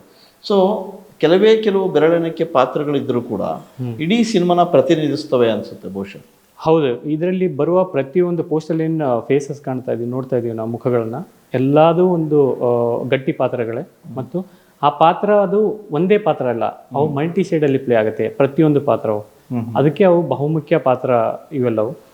ಮತ್ತೆ ಇನ್ನೊಂದು ಏನಂತಂದ್ರೆ, ನೀವು ಹೇಳಿದ್ರಿ ಕತೆಗಳು ಕೆಲವೇ ಪಾತ್ರಗಳು ಬಟ್ ಇಂಪಾರ್ಟೆಂಟ್ ಪಾತ್ರಗಳು. ಸೊ ಅದೇ ನಮ್ಮ ಒಂದು ಕಥೆಯನ್ನ ಹಿಡಿದಿಟ್ಕೊಳ್ಳುತ್ತೆ. ನಾನು ಹೇಳ್ದಂಗೆ ಎಲ್ಲರೂ ಒಂದು ಈಗ ಹೆಸರು ಹೇಳಿದ್ರಲ್ಲ, ಎಲ್ಲರೂ ಒಳ್ಳೆ ಪರ್ಫಾರ್ಮರ್ಸ್ ಇವರೆಲ್ಲರೂ. ಸೊ ಅವರ ಒಂದು ನಟನಾ ಶೈಲಿಗೆ ಅದಕ್ಕೂ ಕೂಡ ಚಾಲೆಂಜ್ ಮಾಡೋ ರೋಲ್ಸ್ ಅವ್ರು ಮಾಡಿದ್ದಾರೆ ಇದರಲ್ಲಿ. ಎಲ್ಲರದ್ದು ಒಂದು ಡಿಫ್ರೆಂಟ್ ಶೇಡ್ಸ್ನ ನೀವು ನೋಡ್ತೀರಾ ಈ ಸಿನಿಮಾದಲ್ಲಿ. ಓಕೆ, ಈ ಸಿನಿಮಾಗೆ ಎಷ್ಟು ದಿನ ಶೂಟ್ ಮಾಡಿದ್ರಿ, ಎಲ್ಲೆಲ್ಲಿ ಶೂಟ್ ಮಾಡಿದ್ರಿ? ನಾವು ಈ ಸಿನಿಮಾಗೆ 45 ದಿನದ ಶೂಟ್ ಇರಬೇಕು. ಜಾಸ್ತಿ ನಾವೇನು ಮಾಡಿದ್ದೀವಿ ಅಂದರೆ ಕಥೆಯ ಗಂಭೀರತೆ ಏನಿತ್ತು ನಮಗೆ ಅದ್ರ ಮೇಲೆ ನಾವು ಬಹಳಷ್ಟು ಸ್ಟ್ರೆಚ್ ಆಗಿ ಶೂಟ್ ಮಾಡಿದ್ವಿ. ಅಂದರೆ ನಮ್ದು ಒಂದೇ ಕಾಲ್ ಶೀಟು ಡೇ ಕಾಲ್ ಶೀಟ್ ಅಂತ ಏನು ಬರುತ್ತೆ ಹಂಗೇನೂ ಆಗಿಲ್ಲ. ನಮ್ದು ಯಾವಾಗಲೂ 1.5 to 2 ಕಂಟಿನ್ಯೂ ಶೂಟ್ ಮಾಡ್ತಾ ಇದ್ವಿ. ಯಾಕಂದರೆ ಆ ಪೋರ್ಷನ್ ಆ ಒಂದು ಪ್ರಮುಖ ಭಾಗವನ್ನು ಮುಗಿಸದೆ ಶೂಟ್ನ ನಿಲ್ಲಿಸೋಕೆ ಮನಸ್ಸು ಹೋಗ್ತಾ ಇರಲಿಲ್ಲ. ಮತ್ತು ನಾನು ಹೇಳ್ದಂಗೆ ನೀವು ಒಂದನ್ನು ಪಾಯಿಂಟ್ ಔಟ್ ಮಾಡಿದ್ರಿ, ಎಲ್ಲ ಗಂಭೀರ ಫೇಸ್ಗಳೇ ಕಾಣ್ತಾ ಇದೆ. ಯಾಕಂದರೆ ಅದು ರೀಸನ್ ಏನಂದರೆ ಜಾನರ್ ನಾವು ಆಯ್ಕೆ ಮಾಡ್ಕೊಂಡಿರೋದು ಥ್ರಿಲ್ಲರ್ ಆ್ಯಕ್ಷನ್. ನಮ್ಮದು ಒಂದು ರೂಲ್ ಇತ್ತು ಏನಂತಂದರೆ ಈ ಜಾನರ್ಗೆ ಏನು ಬೇಕೋ ಕತೆ ಅದನ್ನೇ ಹೇಳಬೇಕು ಹೊರತಾಗಿ ಈ ಜಾನರ್ಗೆ ನಾವು ಬೇರೆ ಜಾನರ್ನ ಮಿಕ್ಸ್ ಮಾಡಿಬಿಟ್ಟು ಆ ಥ್ರಿಲ್ಲರ್ ಆ್ಯಕ್ಷನ್ ಅನ್ನೋ ಒಂದು ಜಾನರ್ನ ಹೊಡೆತ ಕೊಡಬಾರ್ದು ನಾವಂತ. ಈಗ ಬಹಳ ಒಂದು ಥ್ರಿಲ್ಲರ್ ಸಿನಿಮಾಗಳನ್ನ ನೋಡ್ತೀವಿ, ಒಂದು ಲವ್ ಆ್ಯಂಗಲ್ ಬಂದೋಗುತ್ತೆ, ಒಂದು ಬೇರೆ ಸೆಂಟಿಮೆಂಟ್ ಬಂದೋಗುತ್ತೆ. ಅದು ನಮಗೆ ಇಲ್ಲಿ ಮುಖ್ಯ ಅನ್ನಿಸ್ಲಿಲ್ಲ. ಸೊ ಆ ಗಂಭೀರತೆ ಮೇಲೆ ಏನು ನಮಗೆ ಬೇಕಿತ್ತು ಅದಕ್ಕೆ ಎಲ್ಲರದು ಫೇಸಸ್ ನೋಡಿದ್ರೆ ನೀವು ಆ ಗಂಭೀರತೆ ಎದ್ದು ಕಾಣುತ್ತೆ. ಮತ್ತು ಸಿನಿಮಾದಲ್ಲೂ ಕೂಡ ಹಂಗೆ ಮೂಡ್ ಬಂದಿರುತ್ತೆ. ಇದು ಸಾಮಾನ್ಯವಾಗಿ ಹೊಸಬ್ರು ಅಂತ ತಕ್ಷಣ ಒಂದಿಷ್ಟು ಚಾಲೆಂಜಸ್ ಇರುತ್ತೆ. ಸೊ ಇಲ್ಲಿ ನೀವು ಹೊಸಬ್ರು, ಡೈರೆಕ್ಟರ್ ಕೂಡ ಹೌದು. ಸೊ ಇವೆಲ್ಲ ಆದಾಗ ಮೇಕಿಂಗ್ ವೈಸು ಎಲ್ಲ ಕೂಡ ಸ್ವಲ್ಪ ಬೇರೆ ರಿಸ್ಕ್ ಫ್ಯಾಕ್ಟರ್ಸ್ ಇರ್ತವೆ. ಹೌದು. ಒಂದು ರಿಸ್ಕ್ ಫ್ಯಾಕ್ಟರ್ ಒಂದು ಕಡೆಗಾದರೆ ಇಲ್ಲಿ ನೀವು ಡ್ಯುಯಲ್ ಪಾತ್ರ ನಿರ್ವಹಿಸ್ತೀರಿ. ಅಂದರೆ ನಾನು ಸ್ಕ್ರೀನ್ ಮೇಲಿಂದ ಹೇಳ್ತಾ ಇಲ್ಲ, ಆಫ್ ಸ್ಕ್ರೀನ್. ಹೌದು. ಈ ಕಡೆ ಪ್ರೊಡಕ್ಷನ್ ನೋಡ್ತಾ ಇದ್ದೀರಾ, ಈ ಕಡೆ ಆ್ಯಕ್ಟಿಂಗು ಮಾಡ್ತಾ ಇದ್ದೀರಾ. ಇದು ರಿಸ್ಕ್ ಅನಿಸ್ಲಿಲ್ವಾ ನಿಮಗೆ? ರಿಸ್ಕ್ ಯಾವಾಗಲೂ ಇದ್ದಿದೆ ಸರ್. ಒಂದು ವಿಚಾರ ಅಂದರೆ ನೋ ರಿಸ್ಕ್ ನೋ ಸ್ಟೋರಿ. ಏನಾದರೂ ಒಂದು ಸಾಧನೆ ಮಾಡಬೇಕಂದ್ರೆ ರಿಸ್ಕ್ ಇಲ್ಲದೆ ಆಗೋದೇ ಇಲ್ಲ. ಇದು ಮಾತ್ರ ಅನ್ಕೋಬೇಕು, ತ್ಯಾಗಗಳಿಲ್ಲದೆ ಆಗೋದಿಲ್ಲ, ರಿಸ್ಕ್ ಇಲ್ಲದೆ ಆಗೋದೇ ಇಲ್ಲ.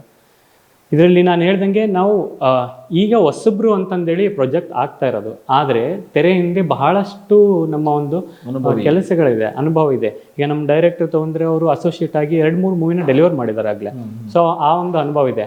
ಈಗ ಅವರಿಗೆ ನಾವು ಜೊತೆಯಲ್ಲಿ ವರ್ಕ್ ಮಾಡೋಣ ಅಂತ ಕರೀಲಿಲ್ಲ ಅಂದರೆ ಈಗ ಅವ್ರು ಅಲ್ಲೇ ಅಸೋಸಿಯೇಟ್ ಆಗಿನೇ ಉಳ್ಕೋಬೇಕಾಗುತ್ತೆ. ಒಬ್ಬರಾದ್ರೂ ನಂಬಿಕೆ ತೋರಿಸ್ಲೇಬೇಕು. ಆ ನಂಬಿಕೆನ ನಾನು ನೋಡಿದ್ದೆ, ಅವ್ರ ಕೆಲಸನ ನೋಡ್ಬಿಟ್ಟು ನಾನು ಸೆಲೆಕ್ಟ್ ಮಾಡಿರೋದು. ಮತ್ತು ಆ್ಯಕ್ಟಿಂಗ್ ಮತ್ತು ನಿರ್ಮಾಣ ಅಂತ ನನ್ನ ವಿಷಯಕ್ಕೆ ಬಂದರೆ ನಾನು ಹೇಳ್ದಂಗೆ ಥಿಯೇಟ್ರಲ್ಲಿ ನಾವು ಪ್ರೊಡಕ್ಷನ್ ಕಲಿತಿದ್ದೀನಿ, ಆ್ಯಕ್ಟಿಂಗ್ ಕಲಿತೀನಿ, ಶಾರ್ಟ್ ಮೂವಿನ ಪ್ರೊಡ್ಯೂಸ್ ಮಾಡಿದ್ದೀನಿ. ಆ ಅನುಭವ ನನಗಿತ್ತು. ಅದನ್ನು ತೊಗೊಂಡು ಜೊತೆಯಲ್ಲಿ ನಾವು ಈ ಪ್ರಾಜೆಕ್ಟ್ನ ತೊಗೊಂಡೋದ್ವಿ. ರಿಸ್ಕ್ ಇದೆ, ಬಹಳಷ್ಟು ಒತ್ತಡ ಇದೆ, ಬಹಳಷ್ಟು ಜವಾಬ್ದಾರಿ ಇದೆ. ಎಲ್ಲದನ್ನು ನಿಭಾಯಿಸಿದ ಮೇಲೇ ಗೆಲುವಿರೋದು. ಆ ಗೆಲುವಿಗೆ ನಾವು ಹತ್ತಿರ ಆಗಬೇಕು ಹೊರತಾಗಿ ಯೋಚನೆ ಮಾಡೋದ್ರಿಂದ ಏನಾಗಲ್ಲ. ಸೊ ಆ ಒಂದು ನಿಟ್ಟಿನಲ್ಲಿ ನಾನು ಕೆಲಸ ಮಾಡೋದು. ಸಾಮಾನ್ಯವಾಗಿ ಉತ್ತರ ಕರ್ನಾಟಕದಿಂದ ಬಂದಂಥ ಪ್ರತಿಭೆಗಳೇನಿದೆ, ಒಂದು ಹಪಾಹಪಿ ಇರುತ್ತೆ, ಏನೋ ಆಗಬೇಕು ಮಾಡಬೇಕಂತ. ಅದರಲ್ಲಿ ಒಂದು ಸ್ವಲ್ಪ ಜನ ಬಂದರು, ಹಾಗೆ ಹಿಂಗೆ ಬಂದು ಹಂಗೆ ಎಲೆ ಮರೆಕಾಯಿ ಥರ ಹೋಗ್ಬಿಟ್ರು, ಎಲ್ಲೋ ಮಾಡ್ತಾರೆ, ಎಲ್ಲೂ ಕೂಡ ಫೋಕಸ್ ಆಗಿಲ್ಲ. ಸೊ ನೀವು ಉತ್ತರ ಕರ್ನಾಟಕದವರು, ನಿಮ್ಗೊಂದು ಫೋಕಸ್ ಇತ್ತು, ನಾನು ಅದನ್ನು ಆ ಏಮ್ನ ರೀಚ್ ಮಾಡಬೇಕು ಅನ್ನೋ ಹಠ ಹಿಡ್ಕೊಂಡ್ರಿ. ಆ ನಿಟ್ಟಿನಲ್ಲಿ ಈಗ ರಕ್ತಾಕ್ಷ ಅಂತ ಒಂದು ಸಿನಿಮಾ ಕೂಡ ಮಾಡಿದ್ರೆ, ಸೊ ನಿಮಗೆ ಈ ಭರವಸೆ ಹೆಂಗೆ ಬಂತು? ಏನು ಭರವಸೆ? ನಾವೇನು ತಯಾರಿ ಮಾಡ್ಕೊತೀವೋ ಅದ್ರ ಮೇಲೆ ಇರುತ್ತೆ, ಅದ್ರ ಮೇಲೆ ಹೋಗುತ್ತೆ. ಈಗ failure is part of life ಅಂತ ನಾವು ಕೇಳ್ತೀವಿ. ಸೋಲು ಇರುತ್ತೆ, ಗೆಲುವು ಇರುತ್ತೆ. ಆ ಗೆಲುವು ಮೆಟ್ಟಿಲನ್ನ ಹತ್ತಬೇಕಂದಾಗ ನಾವು ಸೋಲುಗಳ ಮುಖಾಂತರನೇ ಹೋಗ್ಬೇಕಾಗುತ್ತೆ. ನಾವು ಸೋತಾಗ ತಿರುಗಿದ್ವಿ ಅಂತಂದರೆ ಅಲ್ಲೇ ನಾವೇ ಆ ಒಂದು ಪ್ರಾಸೆಸ್ನ ನಿಲ್ಲಿಸ್ಬಿಡ್ತೀವಿ. ಮುಂದೆ ನಮಗೆ ದೇವ್ರು ನಮ್ಮ ಮನೆ ಬರದಲ್ಲಿ ನೆಕ್ಸ್ಟ್ ಗೆಲುವು ಬರೆದಿರ್ತಾನೆ, ನಾವು ಅಲ್ಲೇ ನಿಂತ್ಬಿಟ್ಟಿವಿ ಅಂದರೆ ನಡೆಯಲ್ಲ. ಸೊ ಹಂಗಾಗಿ ಏನಂದರೆ ನಾನು ಜೀವನನ ಎಕ್ಸಾಂಪಲ್ ಆಗಿ ಮೋಟಿವೇಶನ್ ಆಗಿ ತೊಗೊತೀನಿ. ನನ್ನ ತಂದೆ ತಾಯಿಯವರ ಒಂದು ಜೀವನ ನನಗೆ ಮೋಟಿವೇಶನ್ ಇರಲಿ. ಅವರು ಸೋತಿದ್ದೀವಿ ಅಂತ ಎಂದೂ ನಿಂತಿಲ್ಲ. ಅದೇ ಒಂದು ಗುಣ ನನ್ನಲ್ಲಿರೋದು. ನಾನು ಹೇಳ್ದಂಗೆ ನಾನೊಬ್ಬ ಒಂದು ಕನ್ನಡ ಇಂಡಸ್ಟ್ರಿಗೆ ಒಂದು ಒಳ್ಳೆಯ ಒಂದು ನಟನಾಗಬೇಕಂತಲೇ ನಾನು ಬಂದಿದ್ದೀನಿ. ಒಂದು ಹೆಮ್ಮರ ನಮ್ಮ ಇಂಡಸ್ಟ್ರಿ, ಅದಕ್ಕೆ ಒಂದು ಹಸಿರು ಚಿಕ್ಕ ಎಲೆ ಆಗಿ ನನ್ನ ಒಂದು ಕಂಟ್ರಿಬ್ಯೂಷನ್ ಕೊಟ್ಟೆ ಅಂದರೆ ಕೂಡ ಸಾಕು, ನನ್ನ ಜೀವನ ಸಾರ್ಥಕ ಅಂತ ನಾನು ಹೇಳಿದ್ದೀನಿ. ನಾನು ಅದೇ ನಿಟ್ಟಿನಲ್ಲಿ ಕೆಲಸ ಮಾಡೋದು. ಮತ್ತು ನನಗೆ ಸೋಲು ಗೆಲುವು ನನಗೆ ಕಾಮನ್. ಇವತ್ತು ಗೆದ್ದರೆ ನಾನು ಜಾಸ್ತಿ ಖುಷಿ ಪಡೋಲ್ಲ, ಸೋತ್ರೆ ನಾನು ಜಾಸ್ತಿ ಆಡಲ್ಲ. ಯಾಕಂದರೆ ಲೈಫ್ ಅನ್ನೋದು ನನಗೆ ಭಾಳ ಚಿಕ್ಕಂದಿನ ಭಾಳಷ್ಟು ಪಾಠಗಳನ್ನು ಕಲಿಸ್ಬಿಟ್ಟಿದೆ ಆಗಲೇ. ಸೊ ಅದಕ್ಕಿಂತ ದೊಡ್ಡ ಅನುಭವ, ಅದಕ್ಕಿಂತ ದೊಡ್ಡ ಒಂದು ಚಾಲೆಂಜ್ ನನಗೇನೂ ಇರಲಿಲ್ಲ. ಇವಾಗೆಲ್ಲ ಬರೀ ಪ್ರಯತ್ನ ಮತ್ತು ಒಂದು ಹಾರ್ಡ್ ವರ್ಕ್, ಒಂದು ತಂಡದ ಹಾರ್ಡ್ ವರ್ಕ್ ಅಷ್ಟೇ. ಸಾಮಾನ್ಯವಾಗಿ ಸಿನಿಮಾ ಅಂತ ತಕ್ಷಣ ಮನೆಯವರು ಇಲ್ಲ, ಯಾವುದೇ ಮನೆಯವರಾಗಲಿ ಸಿನಿಮಾ ಅಷ್ಟೇ ಬೇಡ ಬೇಡ ಬೇಡ ಸಿನಿಮಾ, ಅಯ್ಯೋ ಸವಾಸ ಬೇಡ ಅಂತಾರೆ. ಬಟ್ ರೋಹಿತ್ ಸದ್ಯದಲ್ಲೇ ಸಿನಿಮಾ ಮಾಡ್ತಾರೆ, ಯಾರಿಗೂ ಗೊತ್ತಾಗಲ್ಲ, ಮನೆಯಲ್ಲಿ ಏನೋ ಮಾಡ್ತಾ ಇರ್ತಾರೆ. ಅಂದರೆ ನಿಮ್ಮ ಕಷ್ಟ, ನೀವು ಈ ಕಡೆ ನೈಟ್ ಆ್ಯಂಡ್ ಡೇ ವರ್ಕ್ ಮಾಡ್ತೀರಾ, ಈ ಕಡೆ ಅಭಿನಯಕ್ಕೆ ಹೋಗ್ತೀರಾ, ಅಲ್ಲಿ ಕಲಿತೀರಾ, ಸಿನಿಮಾ ಪಟ್ಟುಗಳನ್ನೆಲ್ಲ ನೀವು ಕಲಿತಾ ಒಂದು ಸಿನಿಮಾ ಮಾಡ್ತೀರಾ. ಸೊ ಇವೆಲ್ಲ ಏನು ಮಾಡ್ತಾ ಇದ್ರಿ, ಈ ನಿಮ್ಮ ಆ್ಯಕ್ಟಿಂಗ್ ಬಗ್ಗೆ, ಸಿನಿಮಾ ಮಾಡ್ತಿರೋ ಬಗ್ಗೆ ಮನೇಲಿ ಕೂಡ ಗೊತ್ತಿರಲಿಲ್ಲ. ಗೊತ್ತಾದಾಗ ಏನಂದರು? ಅದು ಒಂದು ಅವ್ರಿಗೆ ಅವ್ರು ಶಾರ್ಟ್ ಮೂವಿ ಅನ್ಕೊಂಡಿದ್ರು ನಾನು ಯಾವಾಗ ಸಿನಿಮಾ ಅಂತ ಹೇಳಿದಾಗ. ಯಾಕಂದರೆ ನಂದು ಒಂದೇನೆಂದರೆ ಸ್ವಲ್ಪ ಮನೇಲಿ ಭಯ ಆಗ್ಬಿಡುತ್ತೆ. ಅದು ಈಗ ನಾವು ಕೆಳ ಮಧ್ಯಮ ವರ್ಗದ ಮನೆಗೆ ಸೇರಿದಾಗ ಆ ಒಂದು ಭಯ ಅವ್ರಿಗೆ, ಯಾಕಂದ್ರೆ ಅದು ಭಯ ಅನ್ನೋದಕ್ಕಿಂತ ತಂದೆ ತಾಯಿಯವ್ರ ಪ್ರೀತಿ ಅದು ಸರ್. ಫ್ಯೂಚರ್ ಇನ್ನೇನೋ ಮಾಡ್ಕೊಂಡ್ಬಿಡ್ತಾನೆ ಈ ನಿಟ್ಟಿನಲ್ಲಿ ಅಂತಂದೇಳಿ. ಸೊ ಅದಕ್ಕೆ ನಾನೇನ್ ಮಾಡಿದೆ ಅಂತಂದ್ರೆ ನಾನು ಹೇಳಿರ್ಲಿಲ್ಲ ಅವ್ರಿಗೆ. ತಯಾರಿ ನಡೆಸಿದ್ ಗೊತ್ತಿತ್ತು, ಮಾಡ್ಲಿಂಗ್ ಮಾಡ್ತಾ ಇದ್ದಿದ್ದು ಗೊತ್ತಿತ್ತು, ಆ್ಯಡ್ಸ್ ಮಾಡ್ತಾ ಇರೋದು ಗೊತ್ತಿತ್ತು, ಥಿಯೇಟರ್ಗೆ ಹೋಗ್ತಾ ಇರೋದು ಅವ್ರಿಗೆ ಗೊತ್ತಿತ್ತು. ಆದರೆ ಸಿನಿಮಾ ಮಾಡ್ತಿದ್ದಾನೆ ಅಂತ ಅವರಿಗೆ ಅಷ್ಟೊಂದು ನಂಬಿಕೆ ಇರಲಿಲ್ಲ. ಯಾಕಂದ್ರೆ ನಾನು ಹೇಳ್ದಂಗೆ ನಾನು ಹೇಳೋಕೆ ಹೋಗಿರ್ಲಿಲ್ಲ. ಯಾಕಂದ್ರೆ ಅವ್ರಿಗೆ ಒಂದು ಭಯ ಹುಟ್ಟಿಸಿದ್ರೆ ನನಗೆ ಕಾನ್ಸಂಟ್ರೇಟ್ ಮಾಡೋಕ್ಕಾಗಲ್ಲ. ಅದಕ್ಕೆ ಸಿನಿಮಾ ರೆಡಿ ಆದ ತಕ್ಷಣನೇ ಹೇಳಿದೆ. ತುಂಬಾನೇ ಖುಷಿ ಪಟ್ರು. ಯಾಕಂದ್ರೆ ಒಂದು ಅವರಿಗೂ ಕೂಡ ಏನಂದ್ರೆ ಒಂದು ನನ್ನ ಮಗ ಸರಿಯಾದ ನಿಟ್ಟಿನಲ್ಲಿ ಹೋಗ್ತಿದ್ದಾನೆ. ಮತ್ತೆ ನಮ್ಮ ತಂದೆ ತಾಯಿದ ಒಂದು ವಿಶೇಷತೆ ಏನಂದ್ರೆ ಅವ್ರು ಯಾವಾಗ್ಲೂ ನಮ್ಗೆ ತಡೆದಿಲ್ಲ ಯಾವುದೇ ವಿಚಾರದಲ್ಲಿ. ನಮ್ಮ ಏನ್ ಕನಸುಗಳಿದೆ ಅದಕ್ಕೆ ಯಾವಾಗ್ಲೂ ಅವ್ರ ಜೊತೆಗೆ ನಿಂತಿದ್ದಾರೆ. ತಾವು ಸಾಕಷ್ಟು ತ್ಯಾಗಗಳನ್ನು ಮಾಡಿದ್ದಾರೆ. ನಮ್ಮ ಕನಸುಗಳಿಗೆ ಯಾವಾಗ್ಲೂ ತಡೆ ಆಗಿಲ್ಲ.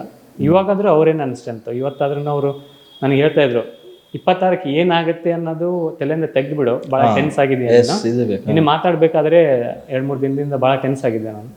ಅವ್ರು ಹೇಳಿದ್ರು, 26ಕ್ಕೆ ಏನಾಗುತ್ತೆ ಬಿಡುತ್ತೆ, ನಿನ್ ತಲೆಯಿಂದ ತೆಗೆದ್ಬಿಡು.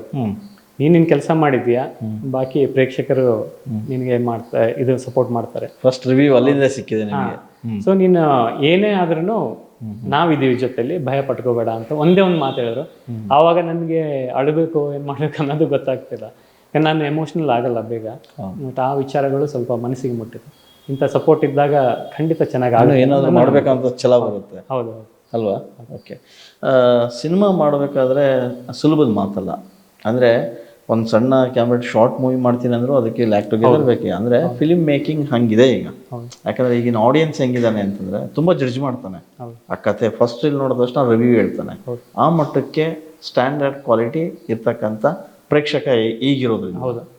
ನೀವು ಸಿನಿಮಾ ಮಾಡುವಾಗ ಅದಕ್ಕೆ ಹಣ ಭಾಳ ಬೇಕು.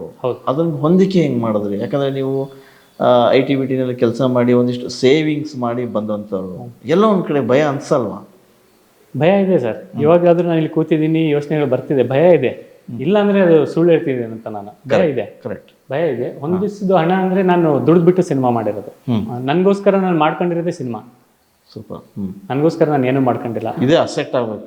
ಇದೇ ನಂದು. ನಾನು ಇಲ್ಲಿವರೆಗೂ ದುಡ್ದಿದ್ರಲ್ಲಿ, ಇಲ್ಲಿ ಕಷ್ಟಪಟ್ಟಿದ್ರಲ್ಲಿ ಇದೇ ನನ್ನ ಅಸೆಟ್.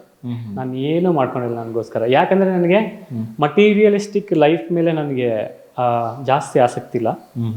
ನನ್ನ ಕನಸುಗಳನ್ನ ಫಸ್ಟ್ ಸಾಕಾರ ಮಾಡ್ಕೋಬೇಕು. ಅದ್ರ ನಿಟ್ಟಿಗೆ ಸಮಾಜಕ್ಕೆ ಎಷ್ಟು ಸಹಾಯ ಆಗುತ್ತೆ ಅನ್ನೋದ್ರಿಂದ ನಾನು ಮಾಡ್ತಾ ಬಂದಿದ್ದೀನಿ. ಅದು ಒಂದು ಪಾಯಿಂಟ್ ಇದೆ ನಂದು. ಇವೆರಡೇ ನನಗೆ ಸ್ಯಾಟಿಸ್ಫ್ಯಾಕ್ಷನ್ ಕೊಡೋದು at the end of the day. ನನಗೆ ಅದು ಬೇಕು. ನಮ್ಮ ಮನೇಲಿ ಕೂಡ ಅದಕ್ಕೆ ಅಗ್ರಿ ಇದ್ದಾರೆ. ಅವರು ಕೂಡ ನನಗೆ ಏನೂ ಕೇಳಲ್ಲ. ಆ ಒಂದು ನಿಟ್ಟಿನಲ್ಲಿ ಹೆಂಗೋ ಮಾಡಿ ಹೊಂದಿಸಿದ್ದೀನಿ. ಬಾಕಿ ದೇವ್ರ ದಯೆ ಇತ್ತು ನನ್ನ ಮೇಲೆ. ಟೈಮ್ ಟು ಟೈಮ್ ಸಪೋರ್ಟ್ ಮಾಡ್ತಾ ಇದ್ದಾರೆ ದೇವರು. ಸೊ ಹಂಗಾಗಿ ಆಗಿದೆ ಸರ್, ಚೆನ್ನಾಗಾಗಿದೆ. ಓಕೆ. ಅಲ್ಲ, ಯಾವತ್ತು ಕಷ್ಟಪಟ್ಟರೆ ಅದಕ್ಕೆ ಒಂದು ಶ್ರಮ ಪಟ್ಟರೆ ಅದಕ್ಕೊಂದು ಫಲ ಇರುತ್ತೆ. ಅದು ಖಂಡಿತವಾಗಿ ಸಿಕ್ಕೇ ಸಿಗುತ್ತೆ. ಅಂದರೆ ಪ್ರಾಮಾಣಿಕ ಪ್ರಯತ್ನ ಇದೆ ನಿಮಗೆ. ನಾವು ನೋಡ್ತಾ ಇದ್ದೀವಿ. ಆ ಪ್ರಯತ್ನದಲ್ಲಿ ನೀವು ಒಂದಿಷ್ಟು ಈಗ ಗುರುತಿಸ್ಕೊಂಡಿದ್ದೀರಿ. ಇನ್ನೇನು ಯಶಸ್ಸಿಗೆ ಎರಡೇ ಮೆಟ್ಲು ಅನ್ನೋ ಥರ ಇನ್ನೊಂದು 2-3 ದಿನ ಸಿನಿಮಾ ರಿಸಲ್ಟ್ ಗೊತ್ತಾಗುತ್ತೆ. ನಿಮ್ಮ ಎಫರ್ಟು ಕೂಡ ಟ್ರೈಲರ್ ನೋಡೋದ್ರಲ್ಲೇ ಗೊತ್ತಾಗುತ್ತೆ. ಯಾಕಂದರೆ ಇಡೀ ಸಿನಿಮಾ ಹೆಂಗಿದೆ ಅಂತೇಳಿ ಆ ಟ್ರೈಲರೇ ಹೇಳುತ್ತೆ. ನೋಡಬೇಕು ಅನ್ನೋ ಕುತೂಹಲ ಮೂಡಿಸುತ್ತೆ. ಸಾಮಾನ್ಯವಾಗಿ ಕೆಲವು ಸಿನಿಮಾದ ಟ್ರೈಲರ್ ನೋಡಿದ್ರೆ ಅದು ನೋಡಬೇಕು ನೋಡಬಾರ್ದು ಅನಿಸುತ್ತೆ. ಬಟ್ ನಿಮ್ಮ ಸಿನಿಮಾದ ಟ್ರೈಲರ್ ನೋಡಿದ್ರೆ ಅದು ಬೇರೆ ಥರದ ಏನೋ ಒಂದು ಸಮಥಿಂಗ್ ಸ್ಪೆಷಲ್ ಅಂತ ಅನಿಸುತ್ತೆ. ಆ ನಿಟ್ಟಿನಲ್ಲಿ ನೀವು ಟ್ರೈಲರ್ ಕೂಡ ಚೆನ್ನಾಗಿ ಕಟ್ ಮಾಡಿದ್ರಿ. ಓಕೆ, ಎಲ್ಲ ಸರಿ. ನಿಮ್ಮ ಟೆಕ್ನಿಷಿಯನ್ ಬಗ್ಗೆ ಮಾತಾಡೋಣ. ಕ್ಯಾಮ್ರಾ ವರ್ಕ್ ತುಂಬ ಚೆನ್ನಾಗಿದೆ ಸಿನಿಮಾದಲ್ಲಿ. ಆಮೇಲೆ background score is very important ಈ ಥರದ ಸಿನಿಮಾಗಳಿಗೆ. ಆ ಬಗ್ಗೆ ಹೇಳಿ. ಹೌದು. ಈಗ ನಮ್ಮ ಕ್ಯಾಮ್ರಾ ವರ್ಕ್ ಮಾಡಿದರು ಆದರ್ಶ್ ಶಿರಾಸ್ ಅಂತಂದೇಳಿ ಮತ್ತು RJ ಅಂತಂದೇಳಿ ಬಹಳನೇ ಆತ್ಮೀಯರು ನನಗೆ. ಒಂದು ಒಳ್ಳೆಯ ಏನಂದ್ರೆ ಟೆಕ್ನಿಕಲ್ ಅದು ಕಲ್ತಿರೋದೇ, ಕಾಲೇಜಿಗೆ ಹೋಗಿರೋದೇ ಇದನ್ನು ಕಲಿಯೋಕ್ಕೆ. ಅಷ್ಟು ಒಂದು ಡೀಟೇಲಿಂಗ್ ಇದೆ ಅವರಲ್ಲಿ.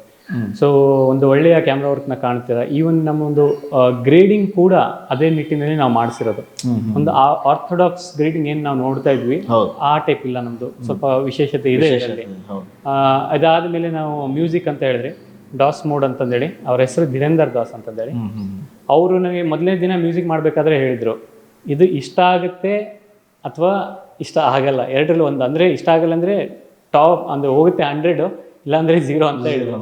ಆದರೆ ನಾನು ಹೇಳಿದ್ದೆ ಅವ್ರಿಗೆ, ಇಲ್ಲ ವರ್ಕ್ ಆಗುತ್ತೆ ಇದು, ಯಾಕಂದರೆ ಕತೆಗೆ ಅನುಗುಣವಾಗಿ ಆ ಸೈಕೋಟಿಕ್ ಫೀಲ್ಗೆ ಬೇಕಿತ್ತು ಆ ಟೈಪ್ದು ಮ್ಯೂಸಿಕ್ಕು.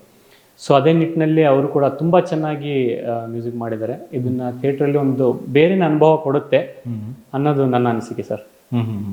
ಓಕೆ, ಸಿನಿಮಾ ಎಲ್ಲ ಮುಗಿದಾಗ ಪ್ರಮೋಷನ್ಗೆ ಅಂತ ನೀವು ಪ್ಲಾನ್ ಮಾಡ್ತೀರಿ, ತುಂಬ ನೀಟ್ ಪ್ಲ್ಯಾನ್. ಸೊ ನಿಮ್ಮ ಪ್ರಮೋಷನ್ ಪ್ಲಾನಿಂಗ್ ನೋಡಿದ್ರೆ ಸಿನಿಮಾನ ಕೂಡ ಅಷ್ಟೇ ಅದ್ಭುತವಾಗಿ ಪ್ಲಾನ್ ಮಾಡಿದ್ದೀರಿ ಅಂತ ಗೊತ್ತಾಗುತ್ತೆ. ಬಹುಶಃ ಉತ್ತರ ಕರ್ನಾಟಕಕ್ಕೆ ಯಾರೂ ಅಷ್ಟು ಫೋಕಸ್ ಮಾಡಲ್ಲ. ನಿಮ್ಮ ಒಂದಿಷ್ಟು ವಿಡಿಯೋಗಳನ್ನೆಲ್ಲ ಸೋಷಿಯಲ್ ಮೀಡಿಯಾದಲ್ಲಿ ನಾನು ಅಬ್ಸರ್ವ್ ಮಾಡಿದೆ ರಕ್ತಾಕ್ಷರ ಬಗ್ಗೆ. ಮೊನ್ನೆಲ್ಲ ಬಹುಶಃ ರಾಯಚೂರು ಅನಿಸುತ್ತೆ, ಇಡೀ ರೈತ ಸಮುದಾಯ ಬಂತು. ಸೊ ಅದ್ರ ಬಗ್ಗೆ ನಾನು ಕೇಳಲೇಬೇಕು, ಯಾಕಂದರೆ ನೀವು ರೈತಾಪಿ ಕುಟುಂಬದಿಂದ ಬಂದಂಥವ್ರು. ಹೌದು. ಸೊ ಎಲ್ಲರೂ ಕೂಡ ಬ್ಯಾಕ್ಗ್ರೌಂಡ್ ಬೇರೆ ಬೇರೆ ಇರ್ತದೆ. ದೊಡ್ಡ ಉದ್ಯಮಿ ಮಕ್ಕಳು ಅಥವಾ ಇನ್ಯಾರು ರಿಯಲ್ ಎಸ್ಟೇಟ್ ಮಕ್ಕಳು ಎಂಟ್ರಿ ಆಗೋದು ಉಂಟು, ರೈತಾಪಿ ಮಕ್ಕಳು ಬಂದಿದ್ದಾರೆ ಇಲ್ಲ ಅಂತಲ್ಲ. ಸೊ ಇಡೀ ರೈತ ವರ್ಗ ಏನಿದೆ ಆ ಭಾಗದಲ್ಲಿ ನಿಮ್ಮನ್ನು ತುಂಬ ಎತ್ತಿ ಮೆರೆಸಿದ್ರು. ಅಂದರೆ ಇದು ಆ ಭಾವನಾತ್ಮಕ ಸಂಬಂಧ ಅಂತ ಕಾಣ್ತು ಅಲ್ಲಿ, ಆ ಬಗ್ಗೆ ಹೇಳಿ. ಹೌದು ಸರ್, ನಾನು ನಂಬೋದು ಪ್ಲಾನಿಂಗ್ ಈಸ್ ಎವ್ರಿಥಿಂಗ್ ಅಂತ. ಅದೇ ನಿಟ್ಟಿನಲ್ಲಿ ಪ್ರಮೋಷನ್ನ ನಾನು ಪ್ಲಾನ್ ಮಾಡಿರೋದು. ಮತ್ತು ಇದು ಕೂಡ ಒಂದು ವಿಚಿತ್ರವಾಗಿ ನನಗೆ ಆ ಒಂದು ಕಾರ್ಯಕ್ರಮದ ಬಗ್ಗೆ ತಿಳಿತು. ನಾವು ಟ್ರಾವೆಲ್ ಮಾಡ್ತಾ ಇದ್ವಿ, ಆವಾಗ ಫೋನ್ ಬರುತ್ತೆ ನನಗೆ, ಹಿಂಗೆ ನೀವು ಬರಬೇಕು ಅಂತಂದೇಳಿ. ಹಾಂ, ನಾನು ರೈತರ ಬಗ್ಗೆ ಕಾರ್ಯಕ್ರಮ ಅಂದ ತಕ್ಷಣವೇ ಆ ಪ್ರೋಗ್ರಾಮ್ ಮೊಟಕುಗೊಳಿಸಿ ನಾನು ಅಲ್ಲಿಗೆ ಹೋಗ್ತೀನಿ, ಹೋಗ್ಬೇಕಾಗಿ ಬಂತು. ಯಾಕಂದರೆ ನಂದು ರೈತಾಪಿ ಕುಟುಂಬ. ಓಕೆ, ಸೊ ಹಂಗಾಗಿದ್ರೆ ನಾನು ಹೋಗ್ಲೇಬೇಕಾಯ್ತು. ಮತ್ತು ಅಲ್ಲಿ ನಾನು ಏನು ಎಕ್ಸ್ಪೆಕ್ಟ್ ಮಾಡದೆ ಹೋಗಿದ್ದೆ ನಿಜ ಹೇಳ್ಬೇಕಂದ್ರೆ. ಆದರೆ ಅಲ್ಲಿ ನನಗೆ ನಾನು ರೀಚ್ ಆಗಿನ ಮೊದಲೇ ಬಹಳ ಜನಗಳು ರೋಹಿತ್ ಅಂತ ಕರೆ ಮಾಡಿದ್ರು, ಬಂಡಿಯಲ್ಲಿ ನನ್ನ ಕರ್ಕೊಂಡು ಹೋದ್ರು. ಅದೊಂದು ವಿಶೇಷತೆ. ಮತ್ತು ತುಂಬ ಒಂದು ಪ್ರೀತಿ ತೋರಿಸಿ ನಮ್ಮ ಪೋಸ್ಟರ್ನೆಲ್ಲ ಅಲ್ಲಿ ಲಾಂಚ್ ಮಾಡಿ, ರಿಲೀಸ್ ಡೇಟ್ನೆಲ್ಲ ಅನೌನ್ಸ್ ಮಾಡಿ, ನಾವು ನಿಮ್ಮ ಜೊತೆ ಇರ್ತೀವಿ ಅನ್ನೋ ಒಂದು ಭಾವನೆಯನ್ನು ನನಗೆ ಕೊಟ್ಟರು. ಸೊ ಅದೊಂದು ತುಂಬ ಇಮೋಷ್ನಲ್ ಡೇ ಅವತ್ತು ನನಗೆ. ಯಾಕಂದರೆ ನಾನು ಇಷ್ಟು ಪ್ರೀತಿನ ನಮ್ಮ ಒಂದು ರೈತಾಪ ವರ್ಗದಿಂದ ನೋಡಿದ್ದ ಅವತ್ತೇ ಮೊದಲು. ಅದು ಏನಂದರೆ ಅದು ನಾನು ಎಕ್ಸ್ಪ್ರೆಸ್ ಮಾಡೋಕ್ಕಾಗ್ತಿಲ್ಲ, ಆ ಟೈಪ್ ಒಂದು ಭಾವನೆ ನನಗೆ ಮೂಡಿತು. ಆದರೆ ಜನ ಗುರುತಿಸ್ತಿದ್ದಾರೆ, ಜನ ನಮ್ಮ ಜೊತೆಗೆ ನಿಂತಿದ್ದಾರೆ, ನಾನು ಅವ್ರ ಜೊತೆ ನಿಂತಿದ್ದೀನಿ. ಸೊ ಇದು ಒಂದು ಒಳ್ಳೆಯ ಒಂದು ಬಾಂಧವ್ಯ, ಇದು ಮುಂದೆ ಒರಿಯುತ್ತೆ ಹಂಗೆ. ಒಂದು ಸಿನಿಮಾಗೆ ಒಬ್ಬ ಆ್ಯಕ್ಟರ್ ಆಗಬೇಕು ಅಥವಾ ಹೀರೋ ಆಗಬೇಕಂದಾಗ ಒಂದಿಷ್ಟು ನಾವು ಶೇಪ್ ಔಟ್ ಆಗಬೇಕು, ಬಾಡಿ ಬಿಲ್ಡ್ ಮಾಡಬೇಕು, ಇನ್ನೊಂದು ಮಗದೊಂದು ಎಲ್ಲದು. ಸೊ ನೀವು ಮಾಡೆಲ್ ಕ್ಷೇತ್ರದಿಂದ ಬಂದಂಥವ್ರು, ಅದು ಇನ್ನೊಂದು ಸ್ವಲ್ಪ ಈಸಿ ಆಗ್ತದೆ. ಸೊ ನೀವು ಕೆಲವು ಪೋಸ್ಟ್ ನೋಡಿದಾಗ ನಮಗೆ ಬಾಲಿವುಡ್ ಹೀರೋ ನೆನಪಾಗ್ತಾರೆ, ಧ್ಯಾನ್ ಅಂತೇಳಿ. ಕನ್ನಡದಲ್ಲಿ ಒಂದಿಷ್ಟು ಸಿನಿಮಾಗಳು ಮಾಡಿದ್ರು, ನಾಗತಿಹಳ್ಳಿ ಚಂದ್ರಶೇಖರ್. ಸೊ ಪಾತ್ರಕ್ಕೆ ಹೆಂಗೆ ಮೋಲ್ಡ್ ಆದ್ರೆ ನೀವು? ಈ ಪಾತ್ರಕ್ಕೆ ಫಿಟ್ನೆಸ್ ಲೆವೆಲ್ ಬೇಕಿತ್ತು. ಯಾಕಂದರೆ ಆ ಪಾತ್ರ ಏನಿದೆ ನಾನು ಹೇಳಿದಂಗೆ ಮಲ್ಟಿ ಶೇಡ್ ಪ್ಲೇ ಆಗುತ್ತೆ. ಯಾವಾಗ ನಿಮ್ಮ ಒಂದು ಯೋಚನಾ ಶಕ್ತಿ, ಬ್ರೇನ್ ಅಂತ ಏನು ಕರಿತೀವಿ, ಅದು ಗಟ್ಟಿ ಇರಬೇಕಂತಂದರೆ ನೀವು ಆ ಫಿಟ್ನೆಸ್, ಆ ಒಂದು ಡಿಸಿಪ್ಲಿನ್ ಇರಬೇಕು. ಫಿಟ್ನೆಸ್ ಅನ್ನೋಕ್ಕೆ ಡಿಸಿಪ್ಲಿನ್ ಇರಬೇಕು ಅಂತ. ಸೊ ಅದೇ ಒಂದು ನಿಟ್ಟಿನಲ್ಲಿ ಇದಕ್ಕೆ ತಯಾರಿ ಮಾಡಿದ್ದು. ನಾನು ಹೇಳ್ದಂಗೆ ಮೊದಲು ಸಿನಿಮಾ ರಂಗಕ್ಕೆ ಬರೋಕ್ಕಿಂತ ಮೊದಲೇ ನಂದು ಪ್ರಿಪರೇಷನ್ ತಯಾರಿ ಸ್ಟಾರ್ಟ್ ಆಗಿತ್ತು. ಅಂದರೆ ನಾನು ಸಿನಿಮಾ ಕನಸ್ಕೊಂಡಾಗ 45ರಿಂದ 48 kg ವೇಟ್ ಇತ್ತು ನಂದು. ಜನ ಅಸ್ಥಿಪಂಜರ ಅಂತ ಕರೆಯೋರು ನನಗೆ ಕಾಲೇಜಲ್ಲಿ, ಲಿಟ್ರಲಿ. ಸೊ ಅಷ್ಟು ತೆಳ್ಳಗೆ, ಅಷ್ಟು ವೀಕು. ಅವಾಗ ನಾನು ಕನಸು ಕಂಡಾಗ ಏನಾಯ್ತಂದ್ರೆ, ಒಂದು ಸ್ಕ್ರೀನ್ ಮೇಲೆ ಪ್ರೊಜೆಕ್ಟ್ ಆಗ್ಬೇಕಂದ್ರೆ ಅದಕ್ಕೊಂದು ಪರ್ಸನಾಲಿಟಿ ಬಿಲ್ಡ್ ಆಗಬೇಕು, ಆ ವ್ಯಕ್ತಿತ್ವನೂ ಬಿಲ್ಡ್ ಆಗಬೇಕು, ಆ ದೇಹನೂ ಬಿಲ್ಡ್ ಆಗಬೇಕು, ಎರಡೂ ಜೊತೆಲಿ ನಡಿಬೇಕನ್ನೋದು ನನ್ನೊಂದು ಭಾವನೆ. ಅದೇ ರೀತಿ ಆ ತಯಾರಿ ಮಾಡ್ತಿರ್ಬೇಕಾದ್ರೆ ನಾನು ಮಿಕ್ಸ್ ಮಾರ್ಷಲ್ ಆರ್ಟ್ಸ್ ಮಾಡ್ಕೊತೀನಿ, ಅದ್ರ ಜೊತೆಗೆ ಫಿಟ್ನೆಸ್ ಲೆವೆಲ್ನ ನಾನು ಇನ್ಕ್ರೀಸ್ ಮಾಡ್ಕೊತೀನಿ. ಒಂದು ಇದು ಬಹಳಷ್ಟು ಯುವಕರಿಗೆ ಒಂದು ಸ್ಫೂರ್ತಿನೂ ಆಗಿದೆ. ನಮ್ಮ ಕಡೆ ಎಲ್ಲ ಅದನ್ನೇ ಸ್ಫೂರ್ತಿಯಾಗಿ ಬಹಳ ತೊಗೊಂತಾರೆ, ಉತ್ತರ ಕನ್ನಡದ ಹುಡುಗರು, ಹಳ್ಳಿ ಹುಡುಗರು ಸ್ಪೆಷಲಿ. ಸೊ ನನಗೆ ಖುಷಿ ಆಗುತ್ತೆ ಆ ಒಂದು ಭಾವನೆಯನ್ನ. ಯಾಕಂದ್ರೆ ವ್ಯಾಯಾಮ ಅನ್ನೋದು ಒಂದು ಬಹು ಮುಖ್ಯ ಪಾತ್ರ ನಮ್ಮ ಜೀವನದಲ್ಲಿ. ಸೊ ನಾನು ಅದನ್ನ ಸ್ವಲ್ಪ ಮೋಟಿವೇಟ್ ಮಾಡೋದಕ್ಕೆ ನನಗೆ ಖುಷಿ ಆಗ್ತಿದೆ. ಪಾತ್ರಕ್ಕೆ ಬೇಕಾಗಿರೋ ಆ ಫಿಟ್ನೆಸ್ನ ಅದನ್ನ ನನಗೆ ಡೈರೆಕ್ಟ್ರು 3 ತಿಂಗಳ ಮೊದಲೇ ನನಗೆ ಇನ್ಫಾರ್ಮ್ ಮಾಡಿಬಿಟ್ಟಿದ್ರು. ಅದ್ರ ಮೇಲೆ ನಾವು ವರ್ಕ್ ಮಾಡಿ ಇನ್ನಷ್ಟು ಏನು ಆ್ಯಡ್ ಮಾಡ್ಬೋದು ಆ್ಯಡ್ ಮಾಡಿ ನಾವು ಶೂಟ್ ಮಾಡಿದ್ವಿ. ಒಂದು ಸಿನಿಮಾ ಮಾಡಿದಾಗ ಯಾವುದೇ ಒಬ್ಬ ನಟನಿಗಾಗಲಿ ಒಂದಿಷ್ಟು ವಾವ್ ಅನ್ನೋ ಫ್ಯಾಕ್ಟರ್ಸ್ ಇರ್ತದೆ ಸಿನಿಮಾದಲ್ಲಿ. ಸೊ ರೋಹಿತ್ಗೆ ರಕ್ತಾಕ್ಷರ ಸಿನಿಮಾದಲ್ಲಿ ನನಗೆ ಸರ್ ಇದು ಬೆಸ್ಟ್ ಸೀನ್ ಸರ್ ಇದು ಅನ್ನೋದಾದ್ರೆ ಯಾವ್ದು ಹೇಳ್ತದೆ? ಇಡೀ ಸಿನಿಮಾನೇ ಬೆಸ್ಟು. ಸೊ ಅದರಲ್ಲಿ ಒಂದು ಮನಸ್ಸಿಗೆ ನಾಟುವಂಥದ್ದು, ಇದು ಆಡಿಯನ್ಸಿಗೆ ಕನೆಕ್ಟ್ ಆಗ್ತದೆ ಸರ್. ಇದರಲ್ಲಿ 2 ಸೀನಿಂಗ್ ಬರುತ್ತೆ. ಥ್ರೂಔಟ್ ಮೂವಿ ನಾನು ಎಂಜಾಯ್ ಮಾಡಿದ್ದೀನಿ, ಓಕೆ. ಬಹಳ ಎಂಜಾಯ್ ಮಾಡಿದ್ದೀನಿ. ಅದು 2 ಸೀನ್ ಯಾಕೆ ಅಂತಂದ್ರೆ ನನಗೆ ಎದುರಿಗಿದ್ದರು ಪ್ರಮೋದ್ ಶೆಟ್ಟಿ ಸರ್ ಒಂದು ಇಂಪಾರ್ಟೆಂಟ್ ಆ ಒಂದು ಫೈಟ್ ಸೀನ್ ಏನಿದೆ. ಯಾಕಂದ್ರೆ ಬಹುಮುಖ್ಯ ಕಲಾವಿದರು ಅವರು, ಬಹಳ ಅನುಭವ ಇರುವ ಕಲಾವಿದರು, ಅವ್ರ ಮುಂದೆ ಹೊಸಬ ಅದು ಮತ್ತೆ ಫೈಟ್ ಸೀಕ್ವೆನ್ಸ್ ಆ ಒಂದು ನನಗೆ ಬಹಳಷ್ಟು ಮನಸ್ಸಿಗೆ ಹಿಡಿಸ್ತದು. ಒಳ್ಳೆ ಪರ್ಫಾರ್ಮ್ ಆಗಿದ್ದದು, ನನ್ನ ಪರ್ಫಾರ್ಮೆನ್ಸ್ ಚೆನ್ನಾಗಿ ಬಂದಿದೆ ಅಂತ ನಾನು ಅನ್ಕೊಂಡಿದ್ದೀನಿ. ಚೆನ್ನಾಗಿ ಮೂಡಿ ಬಂದಿದೆ ಆ ಫೈಟ್, ಅದು ಒಂದು. ಮತ್ತೆ ಇನ್ನೊಂದು ನಾನು ರಿವೀಲ್ ಮಾಡಲ್ಲ, ಅದು ಸಿನಿಮಾದ ಕೊನೆಯ ಭಾಗದಲ್ಲಿ ಒಂದು ಟ್ವಿಸ್ಟ್ ಇದೆ. ಅದನ್ನ ಥಿಯೇಟರಲ್ಲಿ ಜನ ನೋಡಿದಾಗ ಆ ಒಂದು ಪಾತ್ರವನ್ನು ಮಾಡಿದೆ, ಅದು ನನಗೆ ತುಂಬಾನೇ ಹಿಡಿಸ್ತದು. ಇವೆರಡು ಬಹಳ ಮನಸ್ಸಿಗೆ ಹತ್ರ ಮತ್ತು ಬಹಳ ಒಂದು ಮುಖ್ಯವಾದ ಒಂದು ಘಟ್ಟ ಅನ್ಬೋದು ನನ್ನ ಒಂದು ಸಿನಿ ಜರ್ನಿಲಿ, ಹೋಲ್ ಸಿನಿ ಜರ್ನಿಲಿ. ಓಕೆ. ಪ್ರಮೋದ್ ಶೆಟ್ಟಿ ಸಾಮಾನ್ಯವಾಗಿ ಹೊಸಬ್ರು ಸಿನಿಮಾ ಅಂತ ತಕ್ಷಣ ತುಂಬ ಕಾಳಜಿ ವಹಿಸ್ತಾರೆ. ಹೌದು. ಸೊ ಅವ್ರ ಮುಂದೆ ನೀವು ಹೇಳಿದ್ರಿ ಸಾಕಷ್ಟು ಜನ ಹೊಸಬ್ರು ಅವ್ರ ಮುಂದೆ ಆ್ಯಕ್ಟ್ ಮಾಡಬೇಕಾದ್ರೆ ಒಂಚೂರು ನರ್ವಸ್ ಆಗೋರು. ಸೊ ನಿಮಗೆ ಪ್ರಮೋದ್ ಶೆಟ್ಟಿ ಏನಾದರೂ ಟಿಪ್ಸ್ ಕೊಟ್ಟಿದ್ದುಂಟಾ ಅಥವಾ ಅವ್ರ ಕಡೆಯಿಂದ ಏನೋ ತೊಗೊಂಡ್ರ? ಹಾಂ, ಅವರ ಅನುಭವನೇ ನಮಗೆ ಟಿಪ್ಸ್. ಆದರೆ ಒಂದೇನಂದ್ರೆ ಆಫ್ ದ ಸ್ಕ್ರೀನ್ ನನಗೆ ಭಯ ಇತ್ತು ಶಾರ್ಟ್ಗೆ ಹೋಗೋಕೆ. ಮೊದಲು ಕ್ಯಾಮ್ರಾ ಆನ್ ಆದ ತಕ್ಷಣ ಅದು ಮರ್ತೋಗ್ಬಿಟ್ರು. ಅವರು ಬಹಳ ಕಂಫರ್ಟ್ ಮಾಡ್ತಾರೆ, ಥಿಯೇಟ್ರಿಂದ ಬಂದಿರೋದ್ರಿಂದ ಅದು ಈಸಿ ಅನ್ಸ್ಬಿಡ್ತಾರೆ ನನಗೆ. ಒಂದೇನಂದ್ರೆ ಅವರು ತುಂಬಾ ಕಂಫರ್ಟ್ ಮಾಡ್ತಾರೆ, ಅವಾಗ ಹೇಳ್ತಾರೆ ಅವರು ಏನಿಲ್ಲ ಹಿಂಗಿರುತ್ತೆ, ಭಯ ಪಟ್ಕೋಬೇಡ, ಏನ್ ನಡೆಯುತ್ತೆ, ಓಕೆ ಅಂತಂದ್ರೆ. ಸೊ ಆ ಒಂದು ಅವರ ಅನುಭವ, ಒಂದು ಅವರ ಮಾತುಗಳು ಕೂಡ ನನಗೆ ಬಹಳ ಒಂದು ಸ್ಫೂರ್ತಿ ಕೊಟ್ಟಿತ್ತು ಆ ಟೈಮಲ್ಲಿ ಶೂಟಲ್ಲಿ. ಪೋಸ್ಟರ್ ನೋಡಿದ್ರೆ 3 ಜನ ಹೀರೋಯಿನ್ಸ್ ಕಾಣ್ತಾರೆ. ರೋಹಿತ್ 3 ಜನ ರೊಮ್ಯಾನ್ಸ್ ಮಾಡ್ತಾರಾ ಅಥವಾ ಹೇಗೆ? ಅದು ಬರೋ ಸಿನಿಮಾ ನೋಡಿ ಅಂತೀರಾ? ಅದು ನಾನು ಹೇಳಕ್ಕಾಗಲ್ಲ. ಬಟ್ ಏನಂದ್ರೆ ನನ್ನ ಒಂದು ಪಾತ್ರದ ಜೊತೆಗೆ ಆಕ್ಚುಲಿ 4 ಜನ ಇದ್ದಾರೆ. ಓಕೆ, 4 ಜನ ಇದ್ದಾರೆ. ಅದನ್ನು ಸಸ್ಪೆನ್ಸ್ ಇಟ್ಟಿದ್ದೀರಾ?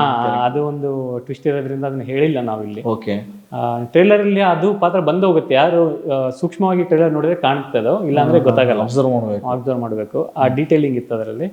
ಸೊ ಈ ಪೋಸ್ಟ್ ಅಲ್ಲಿ ಒಂದು ಡೀಟೇಲಿಂಗ್ ನೋಡಿದ್ರೆ ನೀವು ಅಂಬ್ರೆಲ್ಲಾ ಒಂದು ಲೇಡಿ ಹೋಗ್ತಿದ್ದಾರೆ, ನೀವು ನೋಡಿದ್ರೆ ಅಬ್ಸರ್ವ್ ಮಾಡಿದ್ರೆ ಆ ಅಂಬ್ರೆಲ್ಲಾ ಲೇಡಿ ಅವ್ರು ಯಾರಂತಾನು ನಾವು ಹೇಳಿಲ್ಲ. ಅದೇ ಸಿನಿಮಾದ ಟ್ವಿಸ್ಟ್. ಸೊ ಇವರೆಲ್ಲರೂ ರೋಮ್ಯಾನ್ಸ್ ಮಾಡ್ತೀವೋ ಬಿಡ್ತೀವೋ ಅದನ್ನ ನೀವು ಸ್ಕ್ರೀನ್ ನೋಡಿ. ಬಟ್ ಏನಂದ್ರೆ ಕನೆಕ್ಟ್ ಆಗ್ತಾರೆ, ನನ್ನ ಒಂದು ಕ್ಯಾರೆಕ್ಟರ್ ಜೊತೆ ಕನೆಕ್ಷನ್ ಇದೆ ಇವತ್ತೆಲ್ಲ, ಅದು ಅಷ್ಟೇ ಹೇಳೋದಿಲ್ಲ ನಾನು. ಕನ್ನಡ ಇಂಡಸ್ಟ್ರಿಯ ಮಟ್ಟಿಗೆ ನೋಡೋದಾದ್ರೆ ಈಗ ಕನ್ನಡ ಸಿನಿಮಾಗಳ ಪರಿಸ್ಥಿತಿ ನಿಮಗೂ ಗೊತ್ತಿದೆ. ಚಿತ್ರರಂಗ ಯಾವ ಮಟ್ಟದಲ್ಲಿದೆ, ಯಾವ ಮಟ್ಟಕ್ಕೆ ಸಾಕ್ತಾ ಇದೆ ಅಂತೇಳಿ. ಸೊ ಅದರಲ್ಲೂ ಎಲ್ಲ ಹೊಸ ತಂಡ, ಹೊಸ ಆಲೋಚನೆ ಇಟ್ಕೊಂಡು ಬಂದಿದ್ದೀರಾ. ಸಿನಿಮಾ ಥಿಯೇಟರ್ ಸೆಟಪ್ ಅನ್ನೋದೊಂದು ದೊಡ್ಡ ಮಟ್ಟದ ಸವಾಲು ಅದು. ಸೊ ರಿಸ್ಕ್ ಜಾಸ್ತಿ ಇರುತ್ತೆ, ಯಾಕಂದರೆ ಡಿಸ್ಟ್ರಿಬ್ಯೂಟ್ರು ಹೊಸಬ್ರು ಅಂದ ತಕ್ಷಣ ಸರಿಯಾಗಿ ಪ್ರಮೋಟ್ ಮಾಡೋದು ಕಷ್ಟ. ಸೊ ನೀವು ಆ ರೀತಿಯ ಪ್ಲಾನಿಂಗ್ ಎಲ್ಲ ಹೆಂಗಿತ್ತು, ಹೇಗಿದೆ, ಎಷ್ಟು ಥಿಯೇಟರ್ ಪ್ಲಾನ್ ಮಾಡಿದ್ದೀರಿ?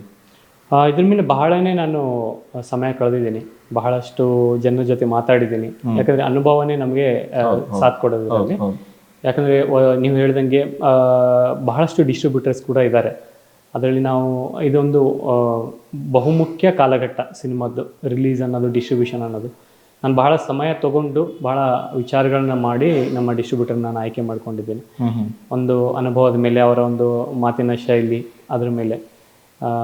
ಮತ್ತು ಏನಂತಂದರೆ ಈಗ ನಾವು ಒಂದು 50ರಿಂದ 65 ಥಿಯೇಟರ್ಸ್ನ ನನಗೆ ಬೇಕು ಅಂತ ನಾನು ಹೇಳಿದ್ದೆ. ಅದ್ರ ನಿಟ್ಟಿನಲ್ಲೇ ಕೆಲಸ ಮಾಡ್ತಾ ಇದ್ದೀವಿ ಅಷ್ಟೇ. ಅದ್ರ ಮೇಲೆ ನಾವು ಮುಂದಿನ ಒಂದು ಪ್ಲಾನ್ ಮಾಡ್ಕೊತೀವಿ, ಹೆಂಗಿರುತ್ತೆ, ಏನು ಮಾಡಬೇಕು ಅನ್ನೋದು. ಸದ್ಯಕ್ಕೆ ಮಾತ್ರ 50ರಿಂದ 65 ಥಿಯೇಟರ್ಸ್. ನಾನು ಇಂಡಸ್ಟ್ರಿ ಬಂದಾಗಿಂದ ಒಂದಿಷ್ಟು ಹೊಸ ಹೀರೋಗಳು, ಸಾಕಷ್ಟು ಹೊಸ ಹೀರೋಗಳನ್ನ ನೋಡಿದ್ದೀನಿ, ಅವ್ರನ್ನ ಮಾತಾಡ್ಸಿದ್ದೀನಿ, ಇಂಟರ್ವ್ಯೂ ಮಾಡಿದ್ದೀನಿ. ರೋಹಿತ್ನ ನೋಡಿದ ತಕ್ಷಣ ಅವ್ರಿಗಿಂತ ಭಿನ್ನ ಅನಿಸ್ತಾರೆ. ಯಾಕೆ ಭಿನ್ನ ಅಂತಂದರೆ ಹೀರೋ ಇಸಮ್ ಇಲ್ಲ, ಆ ಹೀರೋ ಅನ್ನೋ ವರ್ಡನ್ನು ಪಕ್ಕಕ್ಕಿಟ್ಟು ಬರ್ತಾರೆ. ತುಂಬ ಸರಳತೆ, ಸ್ವಭಾವ, ಇದೆಲ್ಲ ಬಂದಿದ್ದು ಹೇಗೆ ಅಂತ? ಮನೆಯಿಂದ, ನಮ್ಮ ಹಳ್ಳಿಯಲ್ಲಿ ಹುಟ್ಟಿ ಬೆಳೆದ ನಾನು. ಮನೆಯಲ್ಲಿ ನಾವು ಇವಾಗಾದ್ರೂ ಹಂಗೆ ಇರ್ತೀವಿ, ಹಳ್ಳಿಯಲ್ಲೂ ಹಂಗೆ ಇರ್ತೀವಿ. ಆ ಭಾವನೆ ಇಲ್ಲ. ನಾನು ಹೇಳ್ದಂಗೆ ನಮ್ಮ ರೂಟ್ಸಿಗೆ ನಾವು ಕನೆಕ್ಟ್ ಆಗಿರ್ಬೇಕು, ಯಾವಾಗ ನಮ್ಮತನ ಇರಬೇಕು, ಆ್ಯಂಡ್ ಆತ್ಮೀಯತೆ ಇರಬೇಕು. ಯಾಕಂದ್ರೆ ಇವತ್ತು ಆತ್ಮೀಯತೆ ಇಲ್ಲದೆ ಏನು ಮುಂದೆ ಸಾಗಲ್ಲ. ಮತ್ತು ಈಗಿನ ಕಾಲಘಟ್ಟಕ್ಕೆ ಅದು ಬೇಕಾಗಿದೆ, ಆ ಆತ್ಮೀಯತೆ ಬೇಕಾಗಿದೆ. ಸೊ ನಾನು ಹಂಗೆ ಅದಕ್ಕೆ ನಾನು ಉತ್ತರ ಕನ್ನಡದಲ್ಲಿ ಬಹಳ ಇಷ್ಟ ಆಗೋದು ಇದೇ ಒಂದು ಕಾರಣದಿಂದ. ಇವಾಗಾದ್ರೂ ನಾನು ಎಲ್ಲ ಜನ ನಾನು ಖುದ್ದಾಗಿನೇ ಭೇಟಿ ಮಾಡ್ತೀನಿ. ಅದಕ್ಕೆ ನಾನೇ ಹೋಗಿರೋದು ಅಲ್ಲಿಗೆ, ನಾನೇ ನಿಮ್ಮ ಹತ್ರ ಬರ್ತೀನಿ ಅಂತಂದೇಳಿ. ಅವ್ರಿಗೆ ನಾನು ಒಂದು ವಿಡಿಯೋ ಮಾಡಿ ಕಳಿಸಿ ಹಿಂಗೆ ಬರುತ್ತಪ್ಪ, ರಿಲೀಸ್ ಆಗುತ್ತೆ ನೋಡಿ ಅಂತಂದೇಳಿ ಹೇಳ್ಬೋದಿತ್ತು. ಬಟ್ ನನ್ನ ವಿಚಾರ ಹಂಗಿಲ್ಲ. ನನ್ನ ಒಂದು ಆತ್ಮೀಯತೆಗೆ ನಾನೇ ಸಾಕ್ಷಿ ಆಗಬೇಕು, ಅವ್ರು ನನ್ನ ನೋಡಬೇಕು, ನನ್ನ ಜೊತೆ ಮಾತಾಡಲಿ. ಅದೇ ಯಾಕಂದರೆ ಅವರೇ ನಮ್ಮನ್ನ ಬೆಳೆಸೋದು, ಅವ್ರ ಜೊತೆ ನಾವಿಲ್ಲ ಅಂದರೆ ನಡೆಯಲ್ಲ. ಸೊ ಆ ಒಂದು ರೂಟ್ಸಿಗೆ ಕನೆಕ್ಟ್ ಆಗೋದು, ಆ ಒಂದು ಆತ್ಮೀಯತೆ, ಡೌನ್ ಟು ಅರ್ತ್ ಏನಂತೀವಲ್ಲ, ಅದು ಇದೆ, ಬೇಕೇ ಬೇಕು. ಅದನ್ನೇ ನಾನು ಅಳವಡಿಸ್ಕೊಂಡಿದ್ದೀನಿ. ಬೆಳವಣಿಗೆಗೂ ಕೂಡ ಸಹಕಾರಿಯಾಗುತ್ತೆ. ಹಾಂ ಸರ್, ಹೌದು. ಯೂಶಲಿ ಈಗಿನ ಯೂತ್ಸು ಸಿನಿಮಾ ನೋಡೋ ನೋಟ ಬದಲಾಗಿದೆ, ಅಂದರೆ ಟ್ರೆಂಡ್ ಅಂತಾರಲ್ಲ ಅದು ಬದಲಾಗ್ತಾ ಇದೆ. ಕತೆ ವಿಚಾರವಾಗಿ, ಮೇಕಿಂಗ್ ವಿಚಾರವಾಗಿ. ಸೊ ರಕ್ತಾಕ್ಷ ಅವೆಲ್ಲವನ್ನು ಫುಲ್ಫಿಲ್ ಮಾಡುತ್ತಾ? ಯಾಕೆ ರಕ್ತಾಕ್ಷನ ಸಿನಿಮಾ ಜನ ನೋಡಬೇಕು? ಈಗ ಹೆಂಗಂದ್ರೆ ಸರ್, ಇವಾಗಿಂದು ಇದು ಒಳ್ಳೆ ಪಾಯಿಂಟ್ ನೀವು ಹೇಳಿದ್ರಿ. ಇದನ್ನ ಅರ್ಥ ಮಾಡ್ಕೊಂಡ್ವಿ ಅಂತಂದ್ರೆ ನಾವು ಈಗಿನ ಟ್ರೆಂಡಿಗೆ ಏನು ಬೇಕೋ ಅದನ್ನ ನಾವು ಆ ಸಿನಿಮಾನ ಕೊಡ್ಬೋದು. ಈಗಿನ ಒಂದು ನನ್ನ ಒಂದು ಏನಂತಾರೆ ಅನುಭವದ ಪ್ರಕಾರ ಜಾಸ್ತಿ ಪೇಷನ್ಸ್ ಇಲ್ಲ ಜನಕ್ಕೆ. ಅಂದರೆ ಈಗ 3 ಗಂಟೆ ಸಿನಿಮಾ, 3.5 ಗಂಟೆ ಸಿನಿಮಾ ಅಂದ ತಕ್ಷಣ ಸ್ವಲ್ಪ, ಯಾಕಂದರೆ ಲೈಫ್ ತುಂಬ ಫಾಸ್ಟಾಗಿ ಹೋಗ್ತಾ ಇದೆ. ಸೊ ಆ ನಿಟ್ಟಿನಲ್ಲಿ ಮತ್ತು ಬಹಳ ಒಂದು ಸ್ಪೀಡ್ ಎಕ್ಸ್ಪೆಕ್ಟ್ ಮಾಡ್ತಾರೆ ಸಿನಿಮಾದಲ್ಲಿ. ಸೊ ನಮ್ಮ ಸಿನಿಮಾದಲ್ಲೂ ನಾವು ಅದನ್ನೇ ಕಟ್ಕೊಟ್ಟಿದ್ದೀವಿ. ನಾನು ಹೇಳ್ದಂಗೆ ಬೇರೆ ರೀತಿಯ ಜಾನರ್ಗಳನ್ನ ಮಿಕ್ಸ್ ಮಾಡಿ ಕತೆ ಕೊಡೋಕೆ ಹೋಗಿಲ್ಲ. ಜಸ್ಟ್ ಒಂದು ಸ್ಟ್ರೆಚ್ ಮಾಡ್ಕೋಬೇಕು ಸಿನಿಮಾನ ಅಂತ, ಅದನ್ನ ಮಾಡೋಕೆ ಹೋಗಿಲ್ಲ. ಒಂದು ಕತೆ ಏನು ಬೇಕೋ, ಥ್ರಿಲ್ಲರ್ ಕತೆ ಹೇಗೆ ಹೋಗಬೇಕು, ಫಾಸ್ಟಾಗಿ ಹೋಗ್ಬೇಕು ಅದು ಕತೆ, ಆ ನಿಟ್ಟಿನಲ್ಲಿನೇ ಕತೆನ ಹೆಣೆದಿದ್ದೀವಿ ನಾವು. ಸೊ ಹಂಗಾಗಿ ನಾನು ನಮ್ಮ ಒಂದು ಪ್ರೇಕ್ಷಕರಿಗೆ ಹೇಳೋದೇನೆಂದರೆ, ರಕ್ತಾಕ್ಷ ಒಂದು ಏನಂತಾರೆ ರಿವೆಂಜ್ ಡ್ರಾಮಾ, ಏನಂದರೆ highly paced non linear drama. ಅಂದರೆ ಸ್ಟ್ರೇಟ್ ಆಗಿಲ್ಲ. ಹಾಂ, ಸ್ವಲ್ಪ ನಮಗೆ ತಲೆಗೆ ಕೆಲಸ ಕೊಡಬೇಕು. ಸೊ ಆ ಟೈಪ್ ಇದೆ ಸಿನಿಮಾ. ಅದಕ್ಕೆ ಇದೊಂದು ವಿಭಿನ್ನ ಒಂದು ಅನುಭವ ಆಗುತ್ತೆ ನಮ್ಮ ಪ್ರೇಕ್ಷಕರಿಗೆ. ಆ ಅನುಭವ ಕೊಡೋದ್ರಲ್ಲಿ, ಆ ಥ್ರಿಲ್ಲರ್ ಆ್ಯಕ್ಷನ್ ಜಾನರ್ನ ಕೊಡೋದ್ರಲ್ಲಿ ನಾವು ಕೂಡ ಒಂದು ಸಫಲತೆ ಹೊಂದಿದ್ದೀವಿ ಅಂತ ನನ್ನ ಒಂದು ಭಾವನೆ ಸರ್. ಇಲ್ಲಿವರೆಗೂ ಸಿನಿಮಾ ಮಾಡಿದ್ರೆ ಎಲ್ಲ ಆಯಿತು, ಎಷ್ಟೆಲ್ಲ ಕಷ್ಟಪಡ್ತಿದ್ದೀರಿ, ಮಧ್ಯೆ ಎಲ್ಲಾದರೂ ಒಂದು ಕಡೆಗೆ ನಾನು ಯಾಕಂದ್ರೆ ಸಿನಿಮಾ ಮಾಡಿದೆ ಅನಿಸಿತ್ತುಂಟಾ? ಇಲ್ಲ ಸರ್, ಈ ಯೋಚನೆ ನನಗೆ ಎಂದೂ ಬಂದಿಲ್ಲ. ಯಾಕಂದರೆ ನಾನು ಇವಾಗಾದರೂ ನಾನು ಅನ್ಕೊಂಡಿದ್ದೆ, ನಾನು ಹುಟ್ಟಿರೋದೇ ಸಿನಿಮಾ ಮಾಡೋಕ್ಕೆ ಅನ್ನೋ ಒಂದು ಭಾವನೆ ನನಗಿದೆ. ಯಾಕಂದರೆ ಈ ಕನಸಿಗೋಸ್ಕರ ನಾನು ಬಹಳಷ್ಟು ತ್ಯಾಗಗಳನ್ನು ಮಾಡಿದ್ದೀನಿ ಆಫ್ ದ ಸ್ಕ್ರೀನ್. ಆ ಒಂದು ಕನಸಿಗೋಸ್ಕರ ಶಾಲಾ ದಿನಗಳಿಂದ, ಕಾಲೇಜ್ ದಿನಗಳಿಂದ ನಾನೊಂದು ನನ್ನ ಸ್ಟೋರಿನೇ ಬೇರೆ ಇದೆ. ಸೊ ಅಲ್ಲಿಂದ ನಾನು ಇಲ್ಲಿಗೆ ಬಂದಿದ್ದೀನಿ ಅಂದಮೇಲೆ ಅದು ಬರಲ್ಲ. ಯಾಕಂದರೆ ನಾನು ನಿಮಗೆ ಆಗಲೇ ಹೇಳಿದೆ, ನಾನು ನನಗೋಸ್ಕರ ನಾನು ಮಾಡ್ಕೊಂಡಿರೋದೇ ಸಿನಿಮಾ. ಹಾಗಾಗಿ ಅದು ಬಿಟ್ಟು ನಾನು ಬೇರೆ ಆಸಕ್ತಿ ಇಲ್ಲ. ನನ್ನ ಹೆಸರಲ್ಲಿ ಏನೂ ಇಲ್ಲ. ಯಾಕಂದರೆ ಏನು ನಾನು ಮಾಡ್ಕೊಂಡಿದ್ದೆ, ಏನು ಆನೆಸ್ಟಾಗಿ ನಾನು ದುಡ್ದಿದ್ದೀನಿ, ನಾನು ಸಿನಿಮಾಗೆ ಇಡ್ಬೇಕಂತಂದೇಳಿ ಬಂದಿರೋದು. ಯಾಕಂದರೆ ಅಷ್ಟು ನಾನು ಪ್ರೀತಿ ಮಾಡ್ತೀನಿ ಸಿನಿಮಾನ, ಅಷ್ಟು ನನ್ನ ಕನ್ನಡ ಇಂಡಸ್ಟ್ರಿಗೆ ಬಗ್ಗೆ ನನಗೆ ಒಂದು ಕಾಳಜಿ ಇದೆ. ಸೊ ಅದೇ ಒಂದು ನನಗೆ ಶ್ರೀರಕ್ಷೆ. ಎಸ್, ಯಾಕಂದರೆ ತುಂಬ ಪ್ರಾಮಾಣಿಕವಾಗಿ ನಾನು ಸಿನಿಮಾನೇ ನಂಬ್ಕೊಂಡು, ಸಿನಿಮಾ ನಾನು ಬದುಕಾಗಬೇಕು, ನನ್ನ ಕನಸು ಅಂತ ಅಂದ್ಕೊಂಡು ಬಂದಿದ್ದೀರಿ. ಖಂಡಿತ ಆ ಕನಸು ನನಸಾಗಲಿ, ನಾವು ಕೂಡ ಆಶಿಸ್ತೀವಿ. ಓಕೆ, ರಕ್ತಾಕ್ಷ ಆಯಿತು, ವಾಟ್ ನೆಕ್ಸ್ಟ್? ಸದ್ಯಕ್ಕೆ ಇದಕ್ಕೆ ಕ್ವಶನ್ಗೆ ಆನ್ಸರ್ ಇಲ್ಲ. ಆದರೆ 3 ಕತೆ ರೆಡಿ ಇದೆ. 2 ನಮ್ಮ ಪ್ರೊಡಕ್ಷನಲ್ಲಿ, ಒಂದು ತಮಿಳ್ ಕಡೆಯಿಂದ ಒಂದು ಆಫರ್ ಕೂಡ ಬಂದಿದೆ. ಅದು ಕನ್ನಡ ಮತ್ತು ತಮಿಳ್ ಮಾಡೋದಾದರೆ ಮಾಡಬೇಕಂತ ನಾನು ಡಿಸೈಡ್ ಆಗಿದೆ. ಯಾಕಂದರೆ ನನ್ನ ಪ್ರಾಮುಖ್ಯತೆ ಕನ್ನಡ ಸಿನಿಮಾ. ಸೊ ಅದರಿಂದ ಅದು ವರ್ಕ್ ಆಯಿತು ಅಂದರೆ ಅದನ್ನು ತೊಗೊತೀನಿ. ಇಲ್ಲಾಂದರೆ ನಾನು 2 ಸ್ಕ್ರಿಪ್ಟ್ ರೆಡಿ ಇದೆ. ಸೊ ಅದನ್ನು ನಾನು ರಕ್ತಾಕ್ಷ ಆದಮೇಲೆ ತೊಗೋಬೇಕಂತ ನಾನು ಅಂದ್ಕೊಂಡಿರೋದು. ಬಟ್ ಈ ಸಮಯಕ್ಕೆ ಕೇಳಿದ್ರೆ ನನಗೆ ಯಾವುದು ಎಲ್ಲ ಯೋಚನೆ ಬದಿಗಿಟ್ಬಿಟ್ಟಿದ್ದೀನಿ. ಏನಿದ್ರು 26ನೇ ತಾರೀಕಿಗೆ ಏನು ಬೇಕು, ನಾಳೆಗೆ ಏನು ಬೇಕು, ನಾಳೆನೇ ಕೆಲವೊಂದು ಪ್ರಮೋಷನ್ ಪ್ಲಾನ್ ಆಗಿದೆ ಹೊಸಪೇಟೆ ಮತ್ತು ಗಂಗಾವತಿಯಲ್ಲಿ. ನಾನು ಅದ್ರ ಬಗ್ಗೆ ಯೋಚನೆ ಮಾಡ್ತಾ ಇದ್ದೀನಿ. ಅದನ್ನು ಮುಗಿಸಿದಾದ್ಮೇಲೆ ಡೆಫಿನೆಟ್ಲಿ ಮುಂದಿನ ಪ್ರಾಜೆಕ್ಟ್ ನಾನು ಅನೌನ್ಸ್ ಮಾಡ್ತೀನಿ. ಎಸ್, ಅಲ್ಲ, ಸಿನಿಮಾ ನಮ್ಮ ಕೈಲಿರೋಷ್ಟು ಮಾತ್ರ ನಮ್ಮದು. ಹೊರಗೆ ಬಂದರೆ ಅದು ಪ್ರೇಕ್ಷಕರು. ಅದು ಹ್ಯಾಪನ್ಸ್, ಏನು ಬೇಕಾದರೂ ಆಗ್ಬೋದು. ಒಳ್ಳೇದಾಗಲಿ ಅಂತಲೇ ಬಯಸೋಣ. ಓಕೆ, ಇದರ ನಡುವೆ ಸಿನಿಮಾ ಮತ್ತು ನಿಮ್ಮ ವರ್ಕ್, ಈ ಎರಡಕ್ಕೂ ಹೆಂಗೆ ಟೈಮ್ ಕೊಡ್ತೀರಿ, ಹೆಂಗೆ ಮ್ಯಾನೇಜ್ ಮಾಡಿದ್ರಿ ಅಂತ? ಅದು ಆ್ಯಕ್ಚುಲಿ ಕಷ್ಟದ ವಿಚಾರ. ನಾನೇನು ಮಾಡ್ತಿದ್ದೆ ಅಂದರೆ, ಟೈಮ್ನ ಬೆಳಿಗ್ಗೆ ನಾನು ಶಿಫ್ಟ್ ಮಾಡ್ಕೊತಾ ಇದ್ದೆ. ಈ ಶಿಫ್ಟ್ ಹೆಂಗೆ ಡಬಲ್ ಶಿಫ್ಟ್ ಅಂತ ಕರೀತಾರೆ, ಹಂಗೆ ಸಿನಿಮಾಗೋಸ್ಕರ ಇಷ್ಟು ಅವರ್ಸ್ ಅಂತ ನಾನು ಡೈಲಿ ಮೀಸಲಿಡ್ತೆ. ಓಕೆ. ಸೊ ಅದಾದ ತಕ್ಷಣ ನಂದು ಆಫೀಸ್ ವರ್ಕ್ ಏನಿರುತ್ತೆ ಅದನ್ನು ಮ್ಯಾನೇಜ್ ಮಾಡಬೇಕು. ಬಹಳಷ್ಟು ರಾತ್ರಿಗಳನ್ನು ನಾನು ಈ ರೀತಿ ಕಳೆದಿದ್ದೀನಿ. ಭಾಳ ನಿದ್ದೆಗೆ ಶೂಟ್ ಮಾಡಬೇಕಾದಾಗಂಕರು ಬಹಳ ಒಂದು ತೊಂದರೆ ಆಗಿತ್ತು. ಆದರೆ ಆ ಪ್ರೋಸೆಸ್ ನಾನು ಎಂಜಾಯ್ ಮಾಡಿದೆ. ನಾನು ಇವಾಗಾದರೂ ಪಾಸಿಟಿವಿಟಿ ಮೇಲೆ ನಾನು ಜಾಸ್ತಿ ನಂಬಿಕೆ ಇಡ್ತೀನಿ. ನೆಗೆಟಿವಿಟಿ ಮೇಲೆ ನಾವು ಫೋಕಸ್ ಮಾಡ್ತಾ ಹೋದರೆ ಮುಂದಿನ ಕೆಲಸಗಳು ಆಗಲ್ಲ. ಸೊ ಹಂಗಾಗಿ ನಾನು ಅದು ಒಂದು ಪಾಠನೂ ಕಲಿಸ್ತು ನನಗೆ. ಇನ್ನೂ ಎಷ್ಟು ಹಾರ್ಡ್ ವರ್ಕ್ ಮಾಡಬೇಕು ಅನ್ನೋದು ನನಗೆ ಹೇಳ್ಕೊಡ್ತು. ಆ ಒಂದು ಸ್ಯಾಟಿಸ್ಫ್ಯಾಕ್ಷನ್ ಇದೆ. ಏನೋ ಒಂದು ಮನಸ್ಸಿಗೆ ಒಂದು ಅನಿಸುತ್ತೆ, ಎಸ್ ನಾನು ಮಾಡಿದೆ ಇದನ್ನು ಅಂತಂದೇಳಿ. ಆ ವರ್ಕ್ ಮಾಡಿ, ಸಿನಿಮಾ ಮಾಡಿ ರಾತ್ರಿ ಮಲಗಬೇಕಾದಾಗ ಫೇಸ್ನ ನೋಡ್ಕೊಂಡಾಗ ಕನ್ನಡಿಯಲ್ಲಿ ನನಗೆ ಅನಿಸುತ್ತೆ, ಎಸ್ ನಾವೊಂದು ಏನೋ ಒಂದು ಚೆನ್ನಾಗಿದೆ ಮಾಡ್ತಾ ಇದ್ದೀವಿ ಕೆಲಸ ಅನ್ನೋದು. ಆ ಸ್ಯಾಟಿಸ್ಫ್ಯಾಕ್ಷನ್ ಇಂಪಾರ್ಟೆಂಟ್ ನನಗೆ. ಮನೆಯವ್ರು ಏನಾದರೂ ಸಿನಿಮಾ ನೋಡಿದ್ರ, ತೋರಿಸಿದ್ರ? ಇಲ್ಲ ಸರ್, 26ಕ್ಕೆ ನೋಡ್ಬೇಕಾದ್ರೆ. ಇಲ್ಲ, ಅವ್ರಿಗೆ ಹೇಳಿಲ್ಲ, ಅವ್ರು ನನಗೆ ಕೇಳೋಕೆ ಹೋಗಿಲ್ಲ. ಸಿನಿಮಾ ಗ್ಲಿಮ್ಸ್ನ ಅವ್ರು ನೋಡಿದ್ದಾರೆ. ಈಗ ಪ್ರೇಕ್ಷಕರು ಏನ್ ನೋಡಿದ್ದಾರೆ ಅದನ್ನೇ ಅವರು ನೋಡಿದ್ದಾರೆ. ಅವರು ಕೂಡ ತುಂಬಾ ಎಕ್ಸೈಟ್ ಆಗಿದ್ದಾರೆ. ನನಗೆ ಭಯ ಇದೆ, ಅವ್ರು ಎಕ್ಸೈಟ್ ಆಗಿದ್ದಾರೆ. ಸೊ ಅವರು ಥಿಯೇಟರ್ಲ್ಲೇ ನೋಡ್ಲಿ, ಯಾಕಂದ್ರೆ ಅವರಿಗೆ ನನ್ನ ತಂದೆ ತಾಯಿಗೆ ಇದೊಂದು ಗಿಫ್ಟ್ ನನ್ನ ಕಡೆಯಿಂದ. ಈ ಸಿನಿಮಾ ಅವರಿಗೆ ಗಿಫ್ಟ್ ಅದು. ಸೊ ಅವ್ರು ಅದನ್ನ ಥಿಯೇಟರ್ಲ್ಲೇ ನೋಡಿದಾಗಲೇ ಕರೆಕ್ಟ್. ಅದಕ್ಕೆ ನಾನು ಏನೂ ರಿವೀಲ್ ಮಾಡಕ್ ಹೋಗಿಲ್ಲ, ಏನೂ ಹೇಳಕ್ ಹೋಗಿಲ್ಲ. ಎಸ್, ಅಪ್ಪ ಅಮ್ಮ ನಮಗೆ ಜನ್ಮ ಗಿಫ್ಟ್ ಕೊಡ್ತಾರೆ. ಸೊ ನೀವು ಅವರಿಗೆ ರಕ್ತಾಕ್ಷ ಸಿನಿಮಾ ಗಿಫ್ಟ್ ಕೊಡ್ತಾ ಇದ್ದೀರಿ. ಎಸ್, ಒಳ್ಳೇದಾಗಲಿ. ಇದಿಷ್ಟು ರೋಹಿತ್ ಅವರ ಮಾತುಕತೆ. ಸಿನಿಮಾನೇ ನನ್ನ ಉಸಿರು, ಸಿನಿಮಾ ಕನಸು ಅಂತೇಳಿ ಶಾಲಾ ದಿನಗಳಲ್ಲೇ ತುಂಬ ಕನಸು ಕಟ್ಕೊಂಡಿದ್ರು. ಆ ಕನಸನ್ನು ಸಾಕಾರಗೊಳಿಸಲಿಕ್ಕೆ ಇಷ್ಟು ವರ್ಷ ಆಯಿತು. ಅಂದರೆ ಪ್ರಾಮಾಣಿಕವಾಗಿ ಅವರೇ ದುಡಿದು ಅವರೇ ದುಡ್ಡನ್ನ ಹೊಂದಿಸ್ಕೊಂಡು ಈ ಸಿನಿಮಾನ ಮಾಡಿದ್ದಾರೆ. ಎಲ್ಲಿ ಶ್ರಮ ಇರುತ್ತೋ ಅಲ್ಲಿ ಫಲ ಇದ್ದೇ ಇರುತ್ತೆ. ಸೊ ರಕ್ತಾಕ್ಷ ಜುಲೈ 26ಕ್ಕೆ ರಾಜ್ಯಾದ್ಯಂತ ರಿಲೀಸ್ ಆಗ್ತಿದೆ. ಅದರಲ್ಲೂ ಉತ್ತರ ಕರ್ನಾಟಕ ಭಾಗದಲ್ಲಿ ಈ ಸಿನಿಮಾಗೆ ಸಾಕಷ್ಟು ಅನ್ನೋಷ್ಟು ಫ್ಯಾನ್ಸ್ ಫಾಲೋ ಇದೆ. ಯಾಕಂದರೆ ಇನ್ನೊಂದು ವಿಚಾರ ಇಲ್ಲಿ ಹೇಳಲೇಬೇಕು, ರೋಹಿತ್ ರೀಲ್ನಲ್ಲಿ ಮಾತ್ರ ಹೀರೋ ಅಲ್ಲ, ಅವ್ರು ರಿಯಲ್ನಲ್ಲೂ ಕೂಡ ಅದೇ ರೀತಿ ವರ್ತಿಸ್ತಾರೆ. ಅಂದರೆ ಒಂದಿಷ್ಟು ಸಾಮಾಜಿಕವಾಗಿ ಕೂಡ ಕೆಲಸ ಮಾಡ್ತಾ ಇದ್ದಾರೆ. ಅದ್ರ ಬಗ್ಗೆ ನಾನು ಕೇಳೋದು ಮರ್ತ್ಬಿಟ್ಟೆ, ಅದನ್ನು ನೀವು ಹೇಳಲೇಬೇಕು. ಯಾಕಂದರೆ ಆ ಭಾಗದಲ್ಲಿ ನೀವು ಒಂದಿಷ್ಟು ವಿದ್ಯಾರ್ಥಿಗಳಿಗೆ, ಅನಾಥಾಶ್ರಮಗಳಿಗೆ ಒಂದಿಷ್ಟು ಏನೋ ನಿಮ್ಮ ಕೈಲಾದಂಥ ಸೇವೆ ಮಾಡ್ಕೊಂಡು ಬರ್ತಾ ಇದ್ದೀರಾ, ಈಗಲೂ ಮಾಡ್ತಾ ಇದ್ದೀರಾ. ಹೌದು, ಯಾಕಂದರೆ ನಾನು ಬಡ ಕುಟುಂಬದಿಂದ ಆ ಬಡತನ ಅನುಭವಿಸಿ ಬಂದವನು. ಅದು ನನಗೆ ಬೇಗ ಅರ್ಥ ಆಗುತ್ತೆ ಬೇರೆಯವ್ರದ್ದು ನೋವು ಏನಂತ.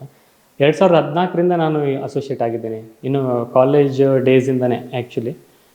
ಅವಾಗಿಂದ ನಾನು ಯುನಿಸೆಫ್ಗೆ ನಾನು ಕಾಂಟ್ರಿಬ್ಯೂಟ್ ಮಾಡ್ತಾ ಇದ್ದೆ. ಅಕ್ಷಯ ಪಾತ್ರೆಗೆ ನಾನು ಕಾಂಟ್ರಿಬ್ಯೂಟ್ ಮಾಡಿದ್ದೀನಿ. ಮತ್ತು ನೆಕ್ಸ್ಟ್ ಈಗ ಅದಾದಮೇಲೆ ನಾನು ಏನು ಮಾಡ್ತೀನಿ, ವಿವಿಧ ಒಂದು ಮಠಗಳಿಗೆ ಮತ್ತು ಶಾಲೆಗಳಿಗೆ ನಾನು ಇವಾಗಲೂ ಸಹಾಯ ಮಾಡ್ತಾ ಇರ್ತೀನಿ. ಪ್ರತಿ ತಿಂಗಳು ಆ ಸಹಾಯ ಮಾಡೋಕ್ಕೆ ನೋಡ್ತೀನಿ. ಆಗಿಲ್ಲ ಅಂದರೆ ಇನ್ನೊಂದು ತಿಂಗಳು ಬಿಟ್ಟು ಇನ್ನೊಂದು ತಿಂಗಳಿಗೆ ನಾನು ಮಾಡ್ತೀನಿ. ಬಹಳಷ್ಟು ನಾವು ಬುಕ್ಸ್ನ ಕೊಡೋದೈತೆ, ಅದನ್ನು ಕೂಡ ರೀಸೆಂಟಾಗಿ ಮಾಡಿದ್ವಿ. ಮತ್ತು ಎಷ್ಟು ಮಕ್ಕಳಿಗೆ ಊಟ ಬೇಕೋ ಅದನ್ನು ಅರೇಂಜ್ ಮಾಡ್ತಾಯಿದ್ದೀನಿ ನಮ್ಮ ಹುಡುಗರ ಕಡೆಯಿಂದ. ಯಾಕಂದ್ರೆ ನಾನು ಯಾವಾಗಲೂ ಹೋಗೋಕ್ಕಾಗಲ್ಲ, ಬಟ್ ನಮ್ಮ ಹುಡುಗರೇನಿದೆ, ನನ್ನ ತಂಡದ ಹುಡುಗರು, ಅವ್ರು ಹೋಗಿ ಅದನ್ನು ಮುಟ್ಟಿಸಿ ಬರ್ತಾ ಇದ್ದಾರೆ. ಅದಲ್ಲದೆ ಬೆಂಗಳೂರಲ್ಲಿ ನಾನು ಬೀದಿ ನಾಯಿಗಳಿಗೋಸ್ಕರ ಬಹಳನೇ ಒಂದು ಕಾಳಜಿ ಇದೆ ನಮಗೆ. ಇವಾಗಾದ್ರೂ ಪ್ರತಿನಿತ್ಯ 10 ನಾಯಿಗಳಿಗೆ ನಾವು ನಮ್ಮ ಡಾಗ್ ಫ್ರೆಂಡ್ಸ್ ಅಂತ ಕರಿತೀವಿ, ನಮ್ಮ ಗೆಳೆಯರವರು, ನನ್ನ ಗೆಳೆಯರವರು, ಅವರಿಗೂ ಕೂಡ ನಾವು ಊಟ ಮಾಡಿಸ್ತೀವಿ. ಎಸ್, ಈ ರೀತಿಯ ಒಳ್ಳೆಯ ಮನೋಭಾವ ಇಟ್ಕೊಂಡು ಒಂದು ಸಿನಿಮಾ ಮಾಡಿದ್ದಾರೆ ರೋಹಿತ್. ಸೊ ಅವರು ಸಾಮಾಜಿಕ ಕೆಲಸ ಆಗಿರ್ಬೋದು ಅಥವಾ ಸಿನಿಮಾ ಮೇಲಿನ ಪ್ರೀತಿ ಆಗಿರ್ಬೋದು, ಇವೆರಡೂ ಕೂಡ ಫಲ ಕೊಡಲಿ ಅಂತ ನಾವು ಕೂಡ ಆಶಿಸ್ತಾ, ಇದೇ ಜುಲೈ 26ರಂದು ರಕ್ತಾಕ್ಷ ರಿಲೀಸ್ ಆಗ್ತಾಯಿದೆ. ನೀವು ಚಿತ್ರಮಂದಿರದಲ್ಲೇ ಬಂದು ಈ ಸಿನಿಮಾನ ನೋಡಿ. ರೋಹಿತ್, ಇಷ್ಟೊತ್ತು ನಮ್ಮ ಜೊತೆ ಮಾತಾಡಿದ್ರಿ, ಒಳ್ಳೆಯದಾಗಲಿ. ಥ್ಯಾಂಕ್ಸ್. Thank you sir.